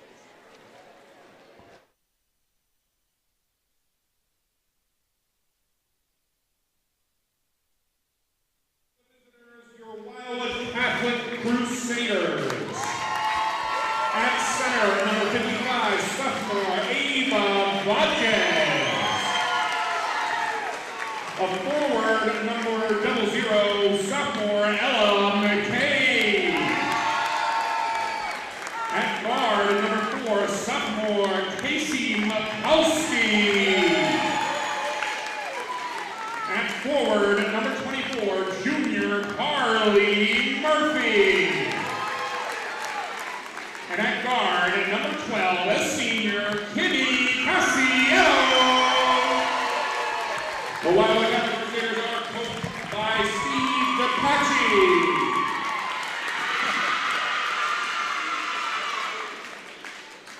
And now turn your attention for the home team, the Mainland Lady Mustangs. At forward, number 31, a senior, Caitlin Boggs. At guard, number 4, a sophomore, Casey Bretones. At guard, number 5, a sophomore, Bella Mazer. At guard, number 3, a sophomore, Ava Mazer. And at guard, number 32, a senior, Cameron Gertz. The Mainland Lady Mustangs are coached by Scott Benson. We would like to remind everyone to remain that there will be no tolerance for negative statements or actions between opposing players and coaches. This includes taunting, baiting, parading opponents, trash-talking, or actions which ridicule or cause embarrassment to them. Any verbal, written, or physical contact related to race, gender, ethnicity, disability, sexual orientation, or religion shall not be tolerated, could subject the violator to ejection and may result in penalties assessed to your team. Good luck to the Crusaders and the Mustangs in your championship game of our Cape Atlantic League tournament.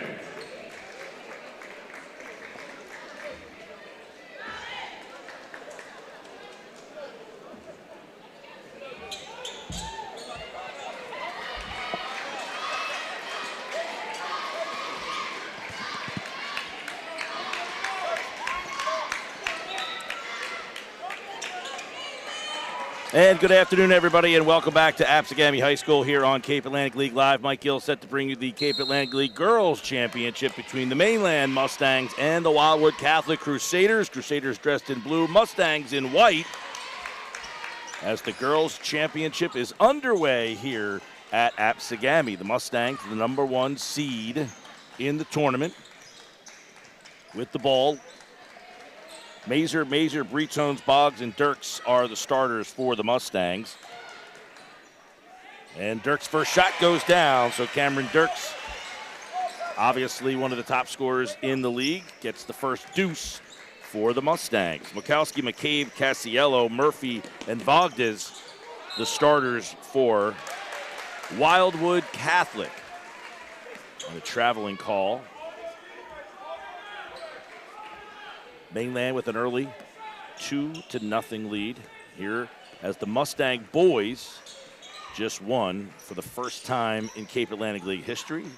Can their girls do the same?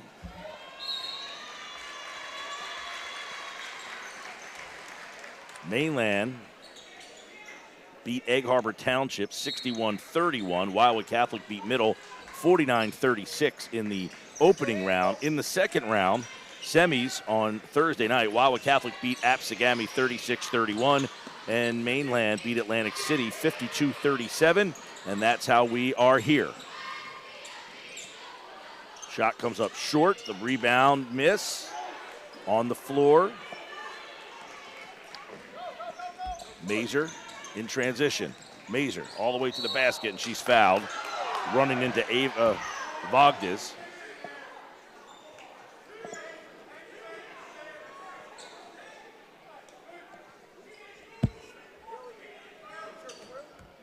So Mazer at the free throw line.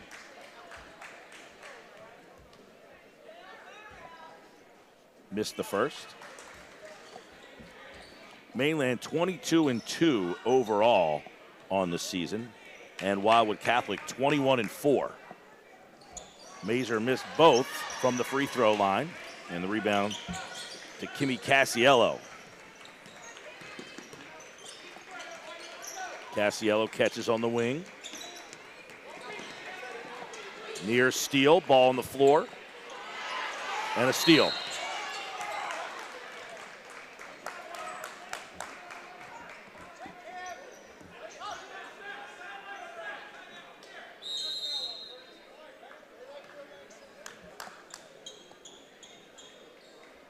And a timeout taken early by Wildwood Catholic.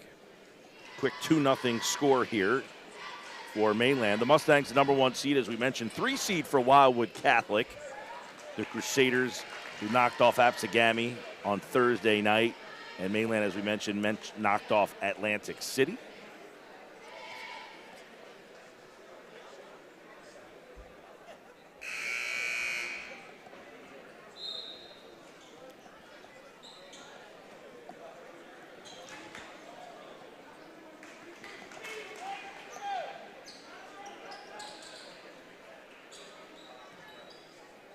Out of the timeout, Mainland will inbound the ball. Casey Bretones to Mazer, back to Bretones. 6.5 minutes to play here in this first quarter of the Cal Championship game.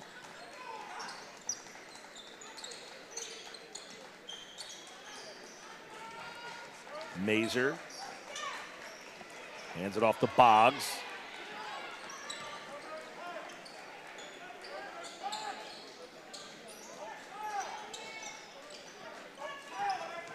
Mazer spins at the elbow into the paint.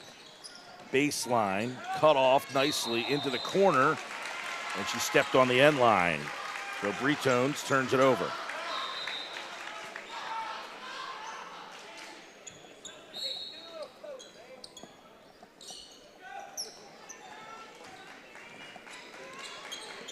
Two at nothing early on still. Casiello, Wildwood Catholic yet to score. Dirks on Casiello.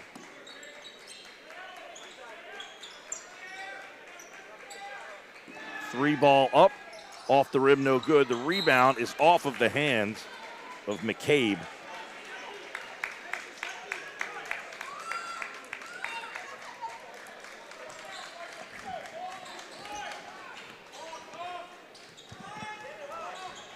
Bretones crosses the timeline. Gets it to Boggs. Boggs goes up with the left-hand layup, and it's good.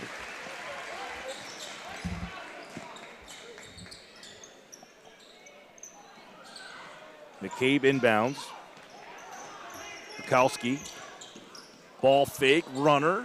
Back iron, no good. McCabe tips it, back off the iron, no good. The rebound, the putback, and the foul. Vogdis gets it to go.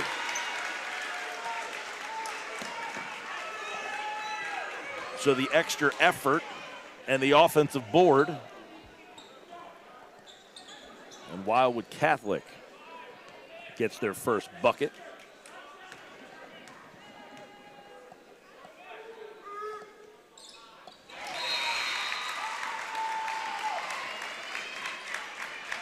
Carly Murphy back in as Bowman takes a seat.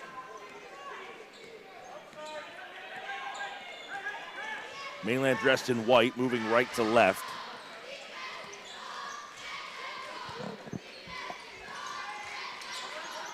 Mazer for three, splash. Hits the three, two claps. 7-3 Mustangs.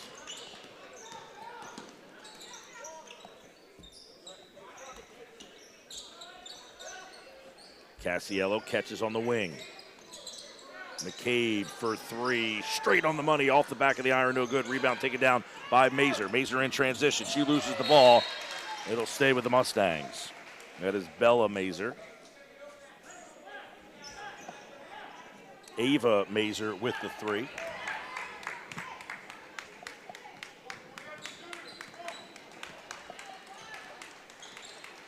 (7-3) Mainland, looking to add to the lead.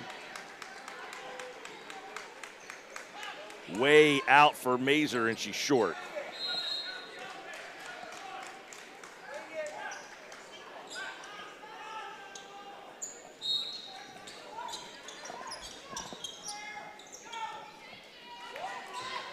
Scott Betson and Steve DePatri leading their teams. Betson from Mainland, DePatri, of course, over at Wildwood Catholic for the Crusaders. Here's McCabe, leaves it off, and a foul on the perimeter as Casey Mukowski catches the ball for Wildwood Catholic. She'll inbounds on the far sideline. 7-3 Mainland.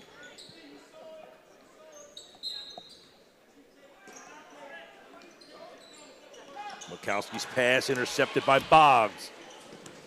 Dirks all the way, head of steam, out of control, loses the handle, off the glass, rebound. Mukowski crosses the timeline. Mukowski, elbow, pumps one out, pass is good. Carly Murphy cuts the lead to 2.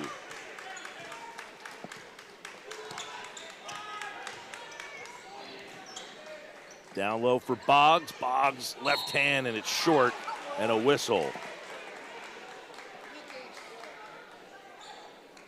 So Boggs will get to the line here. Caitlin Boggs for Mainland.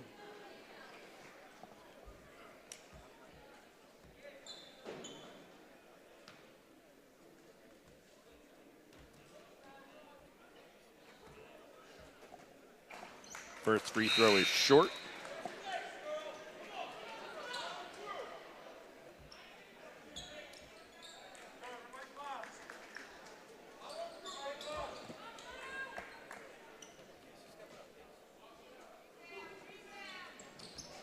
Second one, no good. Rebound, Wildwood Catholic. Mainland, the #1 seed in the girls' Group 3. They'll take Triton on March 1st. Face Triton on March 1st.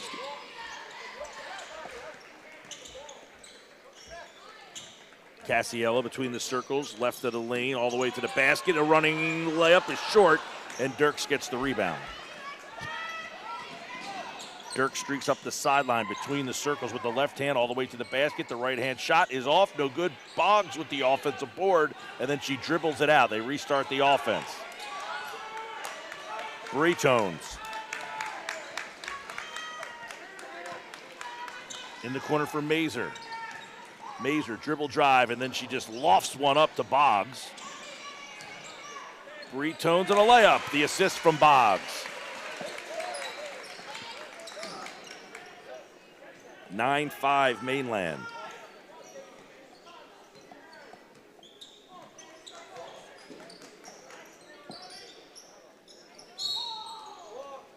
A foul down low. Looks like they're going to get Mazer. That is the second foul on Ava Mazer.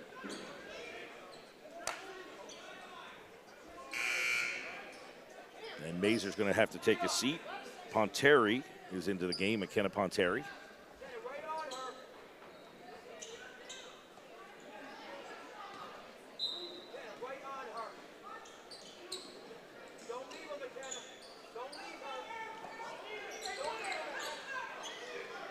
Cassiello off the inbound, coming up on 2 minutes to play here in the first. McCabe on the wing. McCabe goes baseline.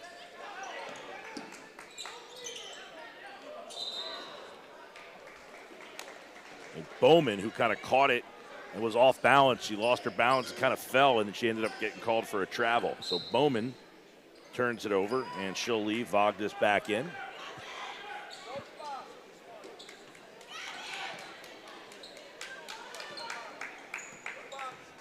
(9-5) Mustangs lead.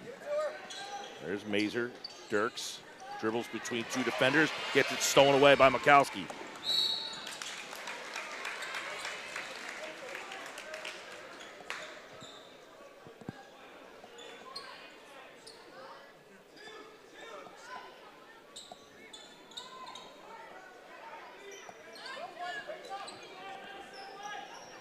Cameron Dirks called for the foul, her first. Fade away in the middle of the paint, short. Rebound taken down by Bretones.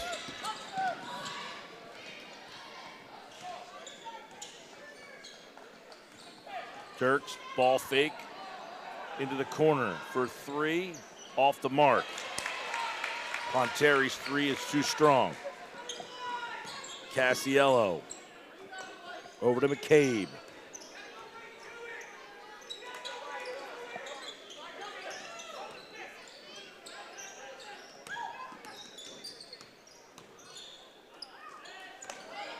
Three, off the rim, no good. Rebound taken down by Ponteri.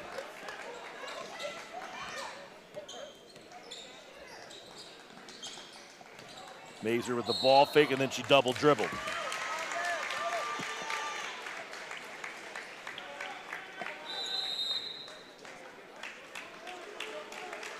Timeout taken by Mainland. 48 seconds left to play here in the first quarter. Mainland leads 9-5 here in the Cape Atlantic League Girls Final.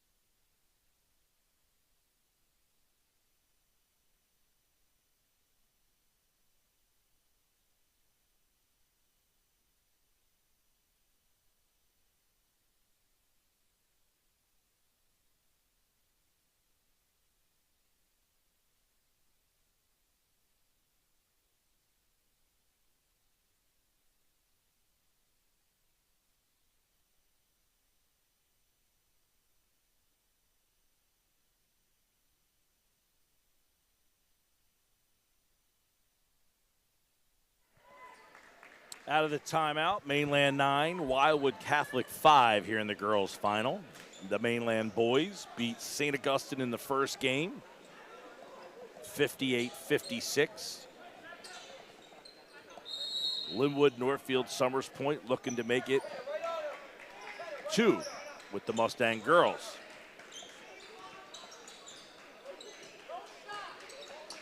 Off to McCabe. And a turnover. Boggs picks up the steal. Bretones crosses the timeline, goes between the legs. Leaves it off for Dirks. Over to Mazer.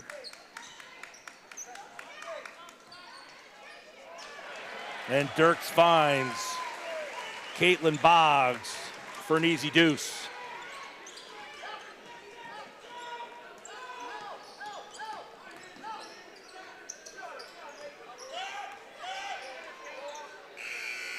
At the end of the buzzer, at the end of the quarter, Mikowski's three is long, And at the end of one, Mainland 11, Wildwood Catholic 5 here on Cape Atlantic League Live.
Second quarter about to begin. Wildwood Catholic with the ball. They trail 11-5 here in the girls' final. Mainland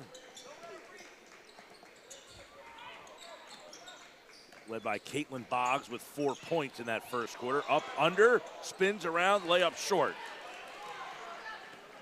Bretones.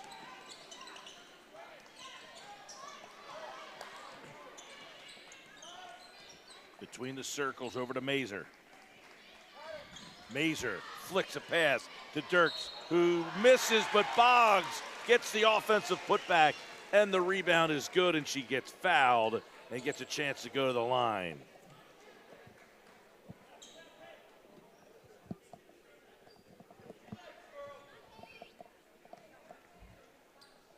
Keep shooting. Just keep shooting. I know, just keep shooting. Boggs makes the free throw. A 9-point lead.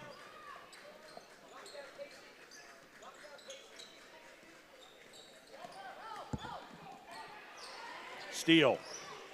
Bretones. Tries to get it to Mazer right through her arms.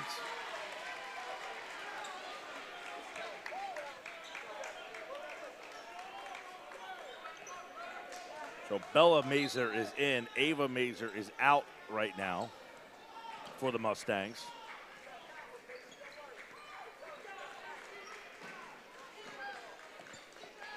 And Sydney Stokes is in for the first time for the Mustangs.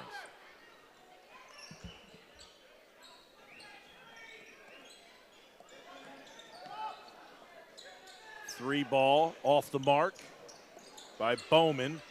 The ball is loose.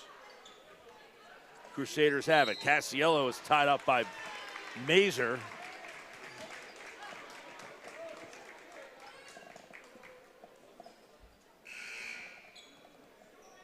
Here comes Ponteri back into the game, and Mazer takes a seat.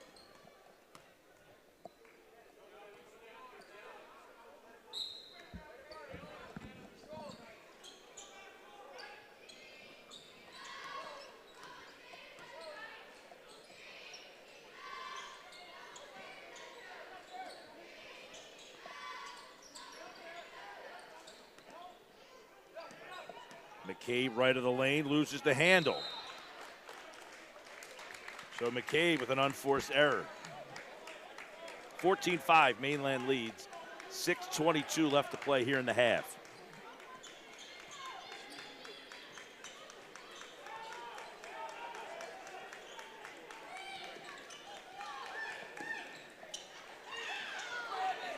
Bretone spinning. Uses the screen between her legs, gets a screen from Boggs, gets all the way to the basket, and then tries to leave the pass for Stokes, and it's stolen away. Wachowski, three. Too strong.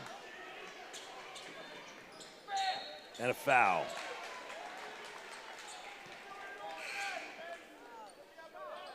So the foul will be on Wachowski, her second. Bowman takes a seat. And into the game is Flickinger.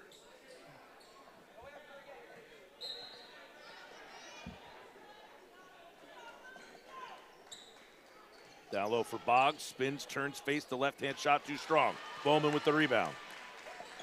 Excuse me, that's Murphy. Here comes McCabe.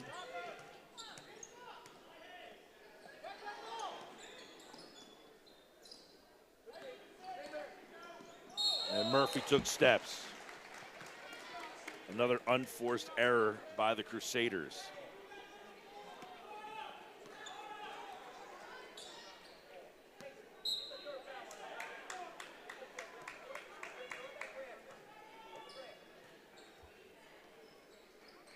Stokes has it on the wing. Over to Bretones. Ball fake between the legs. Bretones hits a cutting Stokes, who puts up a little hook shot and was fouled en route.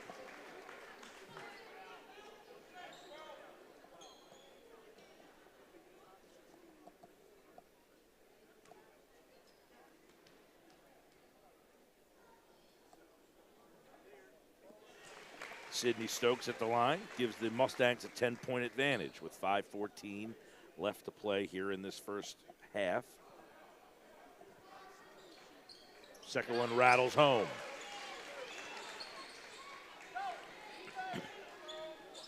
Casiello brings it up, trailing by 11 for the Crusaders. Takes it right of the lane, and she double dribbled. Crusaders need a stop as things are starting to get away from them. They trail by 11, Mainland with the ball.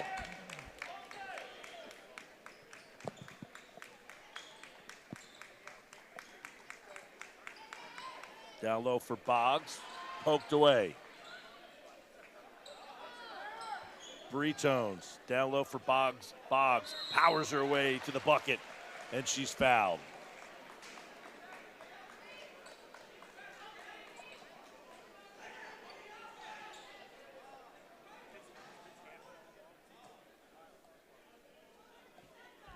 Caitlin Boggs at the free throw line for Mainland. 1 for 3 from the stripe. Missed. 7 points for Boggs, leads the Mustangs.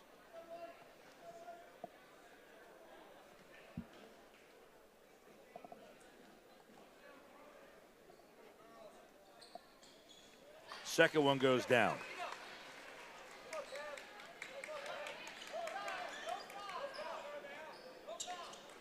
A 12-point lead.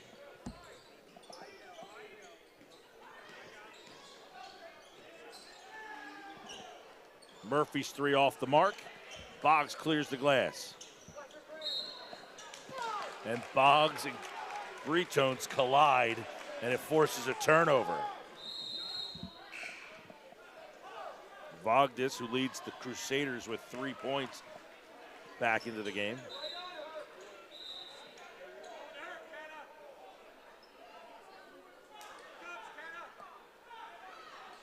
Casiello will inbound.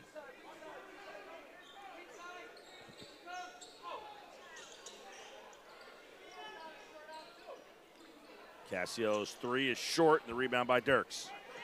In transition.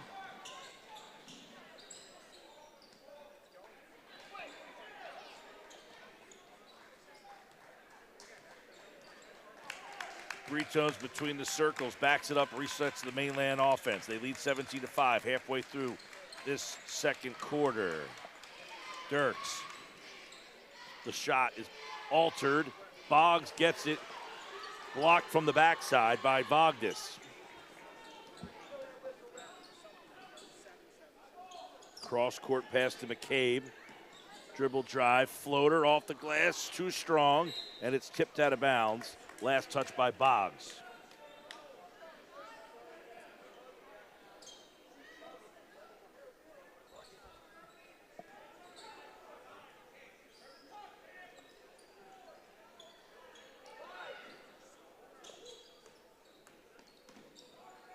Murphy with the left hand gets it to fall.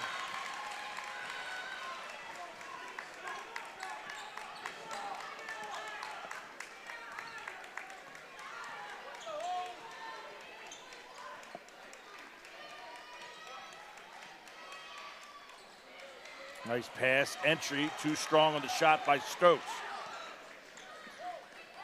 Wilkowski with the rebound. and overshoots McCabe. And Steve DiPatri wants to talk it over as the Crusaders take a timeout. They trail 17-7 with 3:13 left to play here in the first half.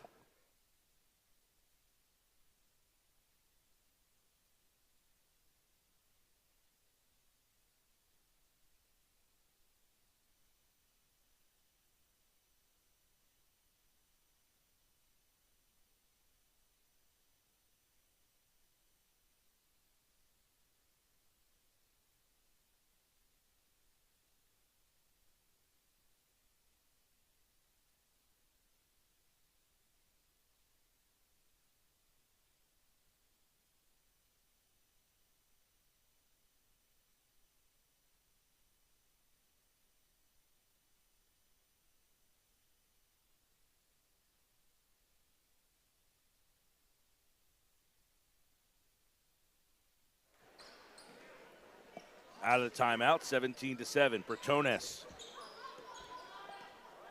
bringing it up for Mainland. Leaves it off for Dirks. Ponteri 3 is off the mark. High arcing rebound. Dirks saves it. And then the Mustangs throw it away. Vogdes comes up with the loose change. Casiello in transition. Step back, 3, 2, a long 2.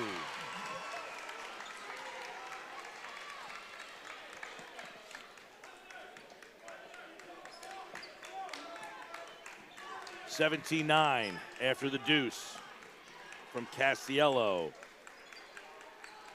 3 up, Dirks way off the mark.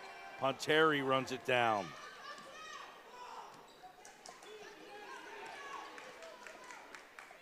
Bertones, 3.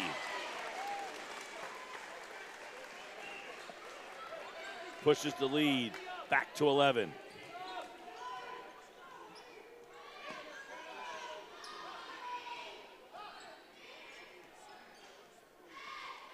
Casiello on the wing to Vogdes.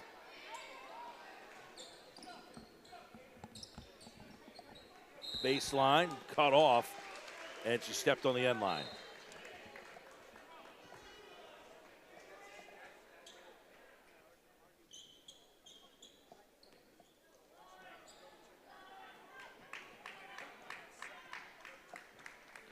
Bertones brings it up.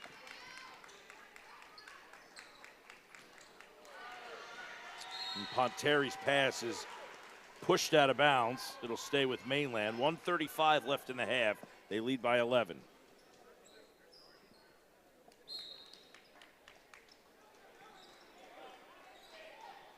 The inbounds pass is run down by Dirks, nearly thrown away. Dirks behind her back. Boggs turns. Bertones leaves it for Boggs, who gets an easy layup for 2 more, and Boggs has double figures with 10.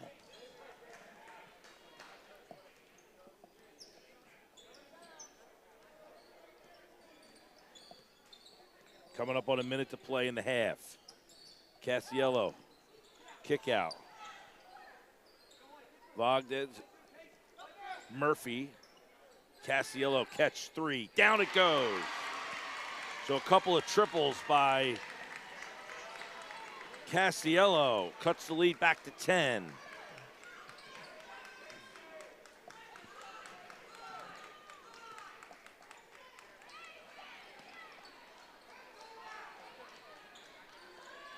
Dirks loses the handle, ball's on the floor, and a jump ball. It'll stay with the Mustangs. 30 seconds exactly left here in the half. 22-12, Mainland leads.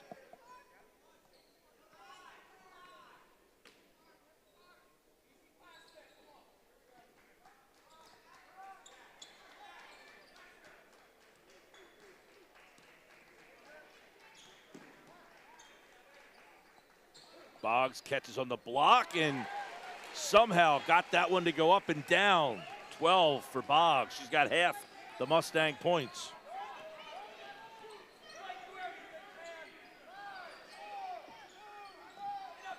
4 seconds. Casiello right before the clock. Off the iron, no good. That's how we end the first half of play. Mainland 24, Wildwood Catholic 12. 1 half to go in the girls' final here on Cape Atlantic League Live. We'll have it for you coming up next.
Bogda's kick out. Wokowski baseline, too strong. Rebound taken down by Mazer, who throws it between her legs. McCabe comes up with it, and her three is pure.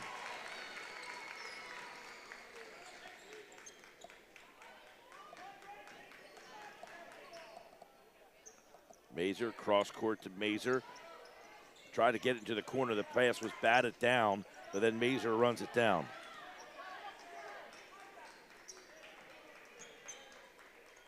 Bella to Dirks, and she's fouled.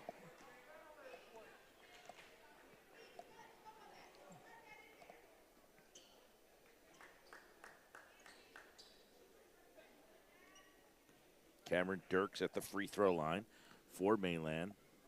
Just 4 points in the game for her.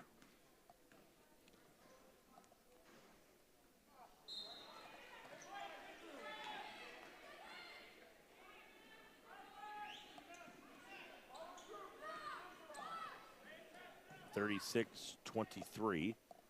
Mainland leads, 53.9 seconds left in the third. Second one is good. Mainland shooting 45% in the game, Wildwood Catholic just 27%. And Wildwood Catholic just 1 of 15 from three-point range. And Casiello's layup rolls all the way around, sits on the back of the iron, and doesn't go, but then Mazer gets the board and steps on the side, the end line.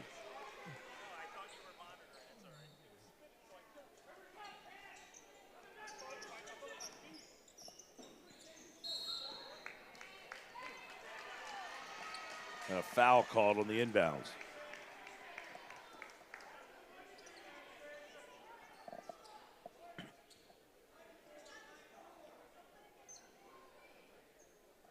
That foul is on Bertones. Just her first.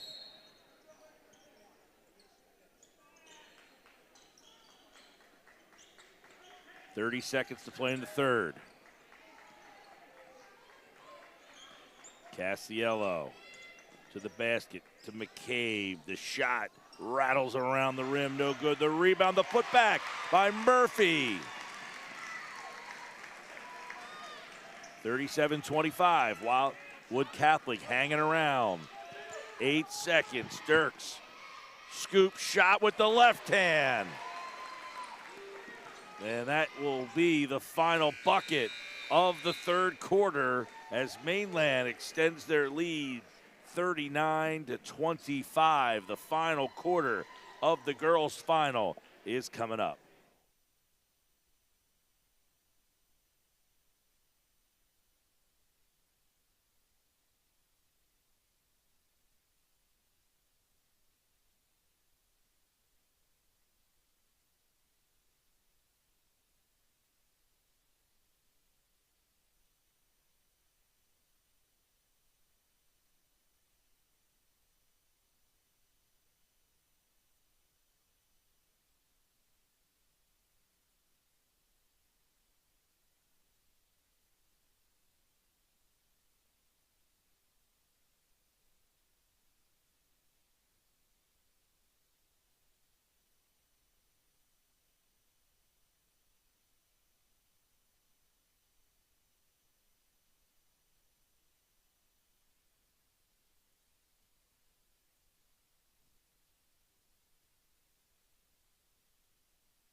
Fourth quarter about to start in the girls' final. Mainland 39, Wildwood Catholic 25. McCabe will inbound. The final stanza of play for the girls. Mainland won the boys. They're trying to do the same for the girls.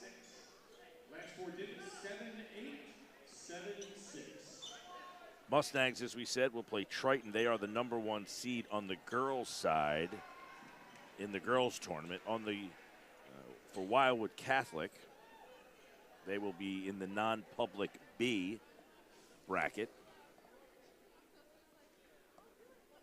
They are the #2 seed, and they will play on March the 4th. They will face the winner of Calvary Christian or Timothy Christian. The #1 seed on that side is Rutgers Prep. The NJSIAA tournament gets underway this week. And as we mentioned for Mainland, the girls who finished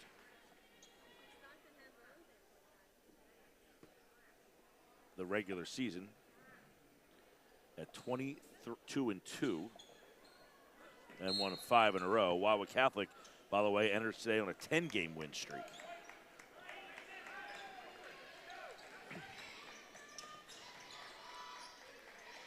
Start of the 4th.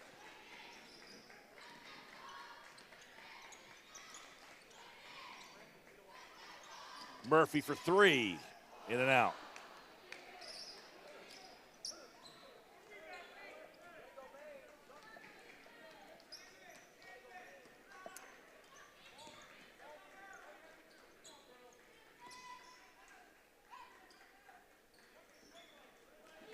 Mazer for 3, too strong. Her sister runs it down. Now she'll pull for 3. That's off the mark. Boggs, put back, too strong. Ball's loose. It'll stay with Mainland.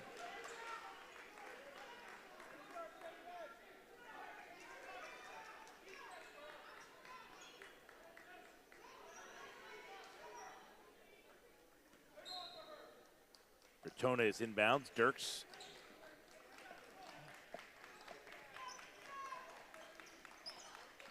Mazer to Mazer. Dirks over to Mazer.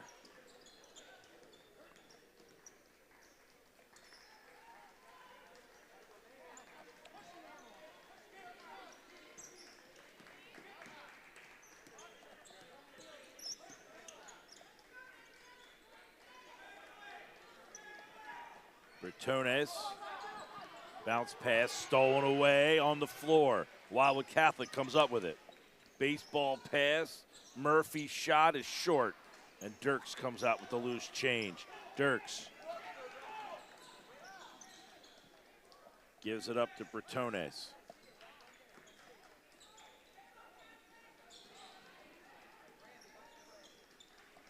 Baseline. Boggs up and fouled. Ava Vogdes will get whistled for the foul.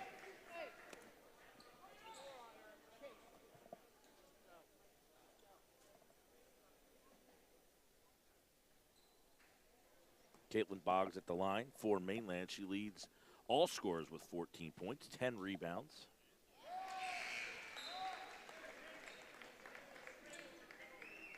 Here comes Bowman back into the game.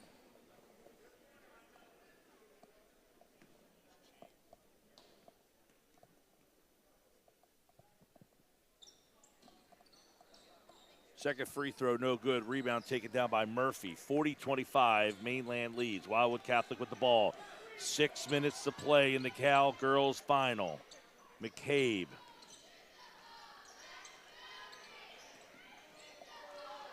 Bukowski.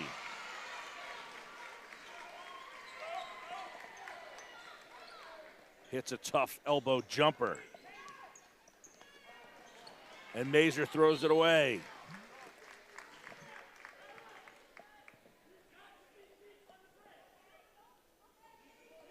An unforced turnover. 4 fouls, by the way, on Vogdes for Wildwood Catholic. So Bowman's in for her. Crusaders are going to need to go on a little run here. Bukowski baseline layup, short.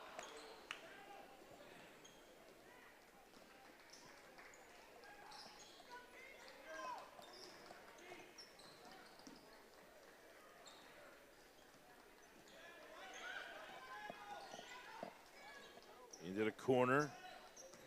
Mazer layup high off the glass, no good. Rebound taken down by McCabe. McCabe in transition. McCabe just kind of lofts it up, and Mazer runs it down. Here comes Mazer in transition.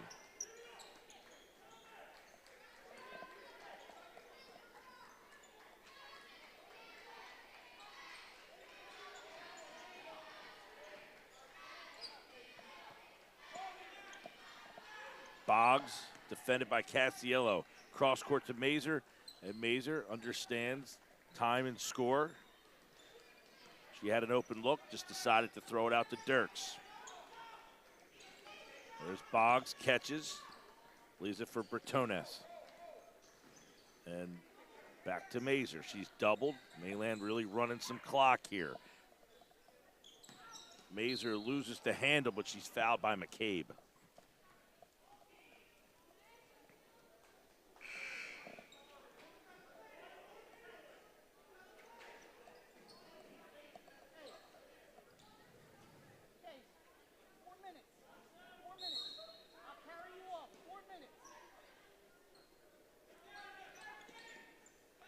Dirks off the inbound, over to Mazer. Mazer's pass taken by Bretones into the corner. Cross court, Mazer, and fouled. And I believe Vogdes has fouled out of the game.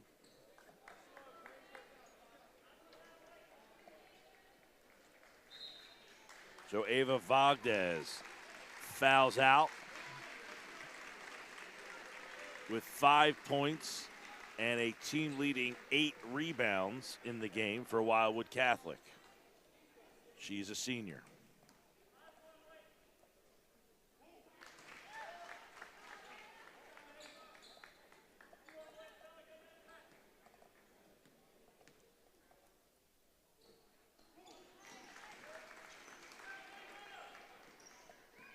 Mazer hits a pair of free throws to push the lead to 42-27. Murphy turns, hook shot, and the bucket. Wildwood Catholic hanging in there. A 13-point game.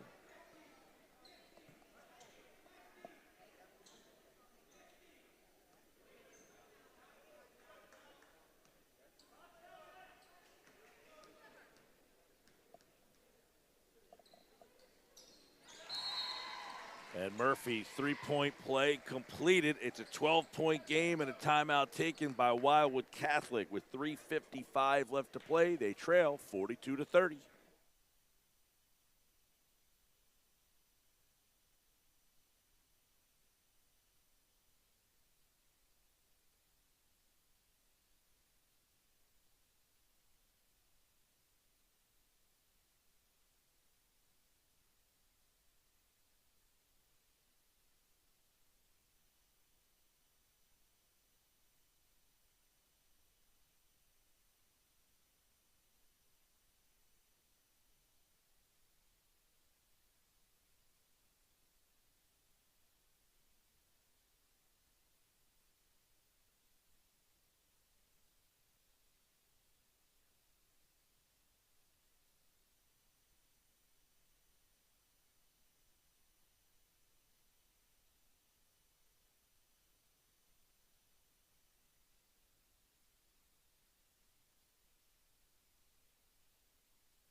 (42-30) out of the timeout. Mainland lead. They've had control of the game from start to finish. They led 11-5 after one. And they're up 12 with the ball. 3:50 left to go. Mazer crosses the timeline. Mazer right down the middle, kicks it out, nearly throws it away. Bella Mazer saves it. Trap on Bretones. Mazer puts it on the floor. Bounce pass. Mazer loses the handle, but then she somehow re-controlled it and puts it in. A 14-point game. Ava Mazer with 10.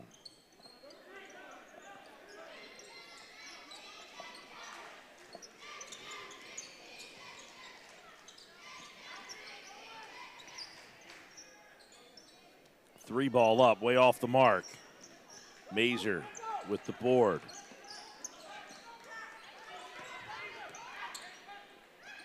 Dirks, Boggs, layup. Starting to get away from the Crusaders. They trail by 16.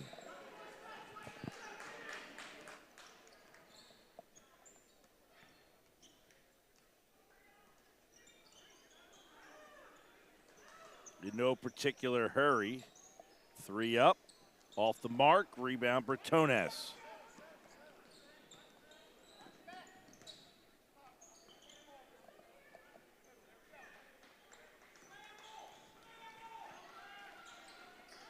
Into the corner, Mazer dribbling through over to Dirks.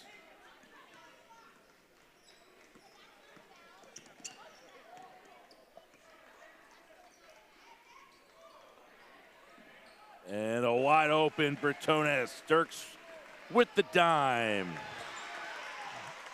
And a steal by Mazer. And the lead is now 20 with a bucket. 50-30 Mustangs.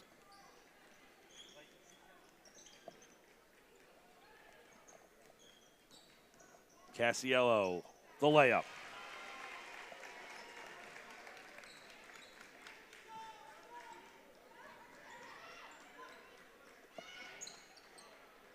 Mainland breaks the pressure. Boggs, layup. Back to 20. Mainland can feel it. Minute 28, Wildwood Catholic. With the ball. Casiello, 3 is good. Kimmy Casiello with 11. 52-35, and there's a foul. Wildwood Catholic just 14 fouls. Excuse me, with 17 fouls, so that will send Mainland to the line for 1-1. So Wildwood Catholic fouling.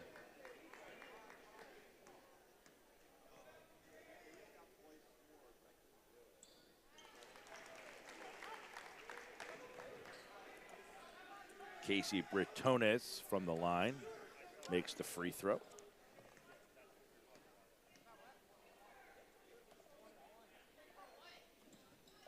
Second free throw good.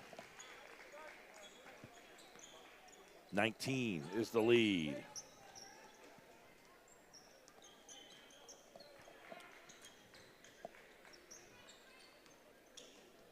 Casiello shot blocked. Gets the rebound. Murkowski shot short.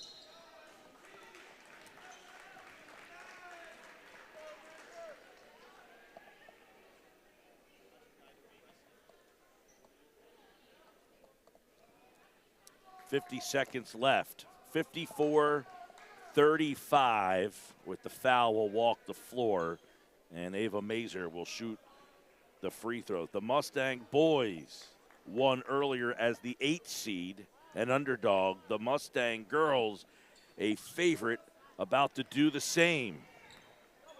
Off the miss, Mainland will improve to 23-2 on the season. That's the number 1 seed in Group 3. Shot off the mark. Ball on the floor, out of bounds. Wildwood Catholic, who has won 10 in a row, that win streak will be snapped as Mainland will clear the bench. And the Mustangs, faithful who have been here all day long, give the Mainland girls a round of applause as they will win the Cape Atlantic League Championship as soon as these 28 seconds tick away. Murkowski 3 is good. Too little, too late, 54-38. Ava Sheeran into the game for the first time today. Ponteri, Stokes, Sheeran, Morgan O'Brien. The Mustangs of Mainland have won it, 54-38. Mainland wins the boys. Mainland wins the girls. The Mustangs are the class of the 2022 Cape Atlantic League High School basketball season. Congratulations to Scott Betson and the Mainland Mustangs. They beat Wildwood Catholic. A great season by the Crusaders, who fall to 21-5. Their 10-game win streak is snapped, and the Mustangs win it in 2022. So the Mainland boys, an overtime winner. The Mainland girls win it 54-38 here on Cape Atlantic League Live.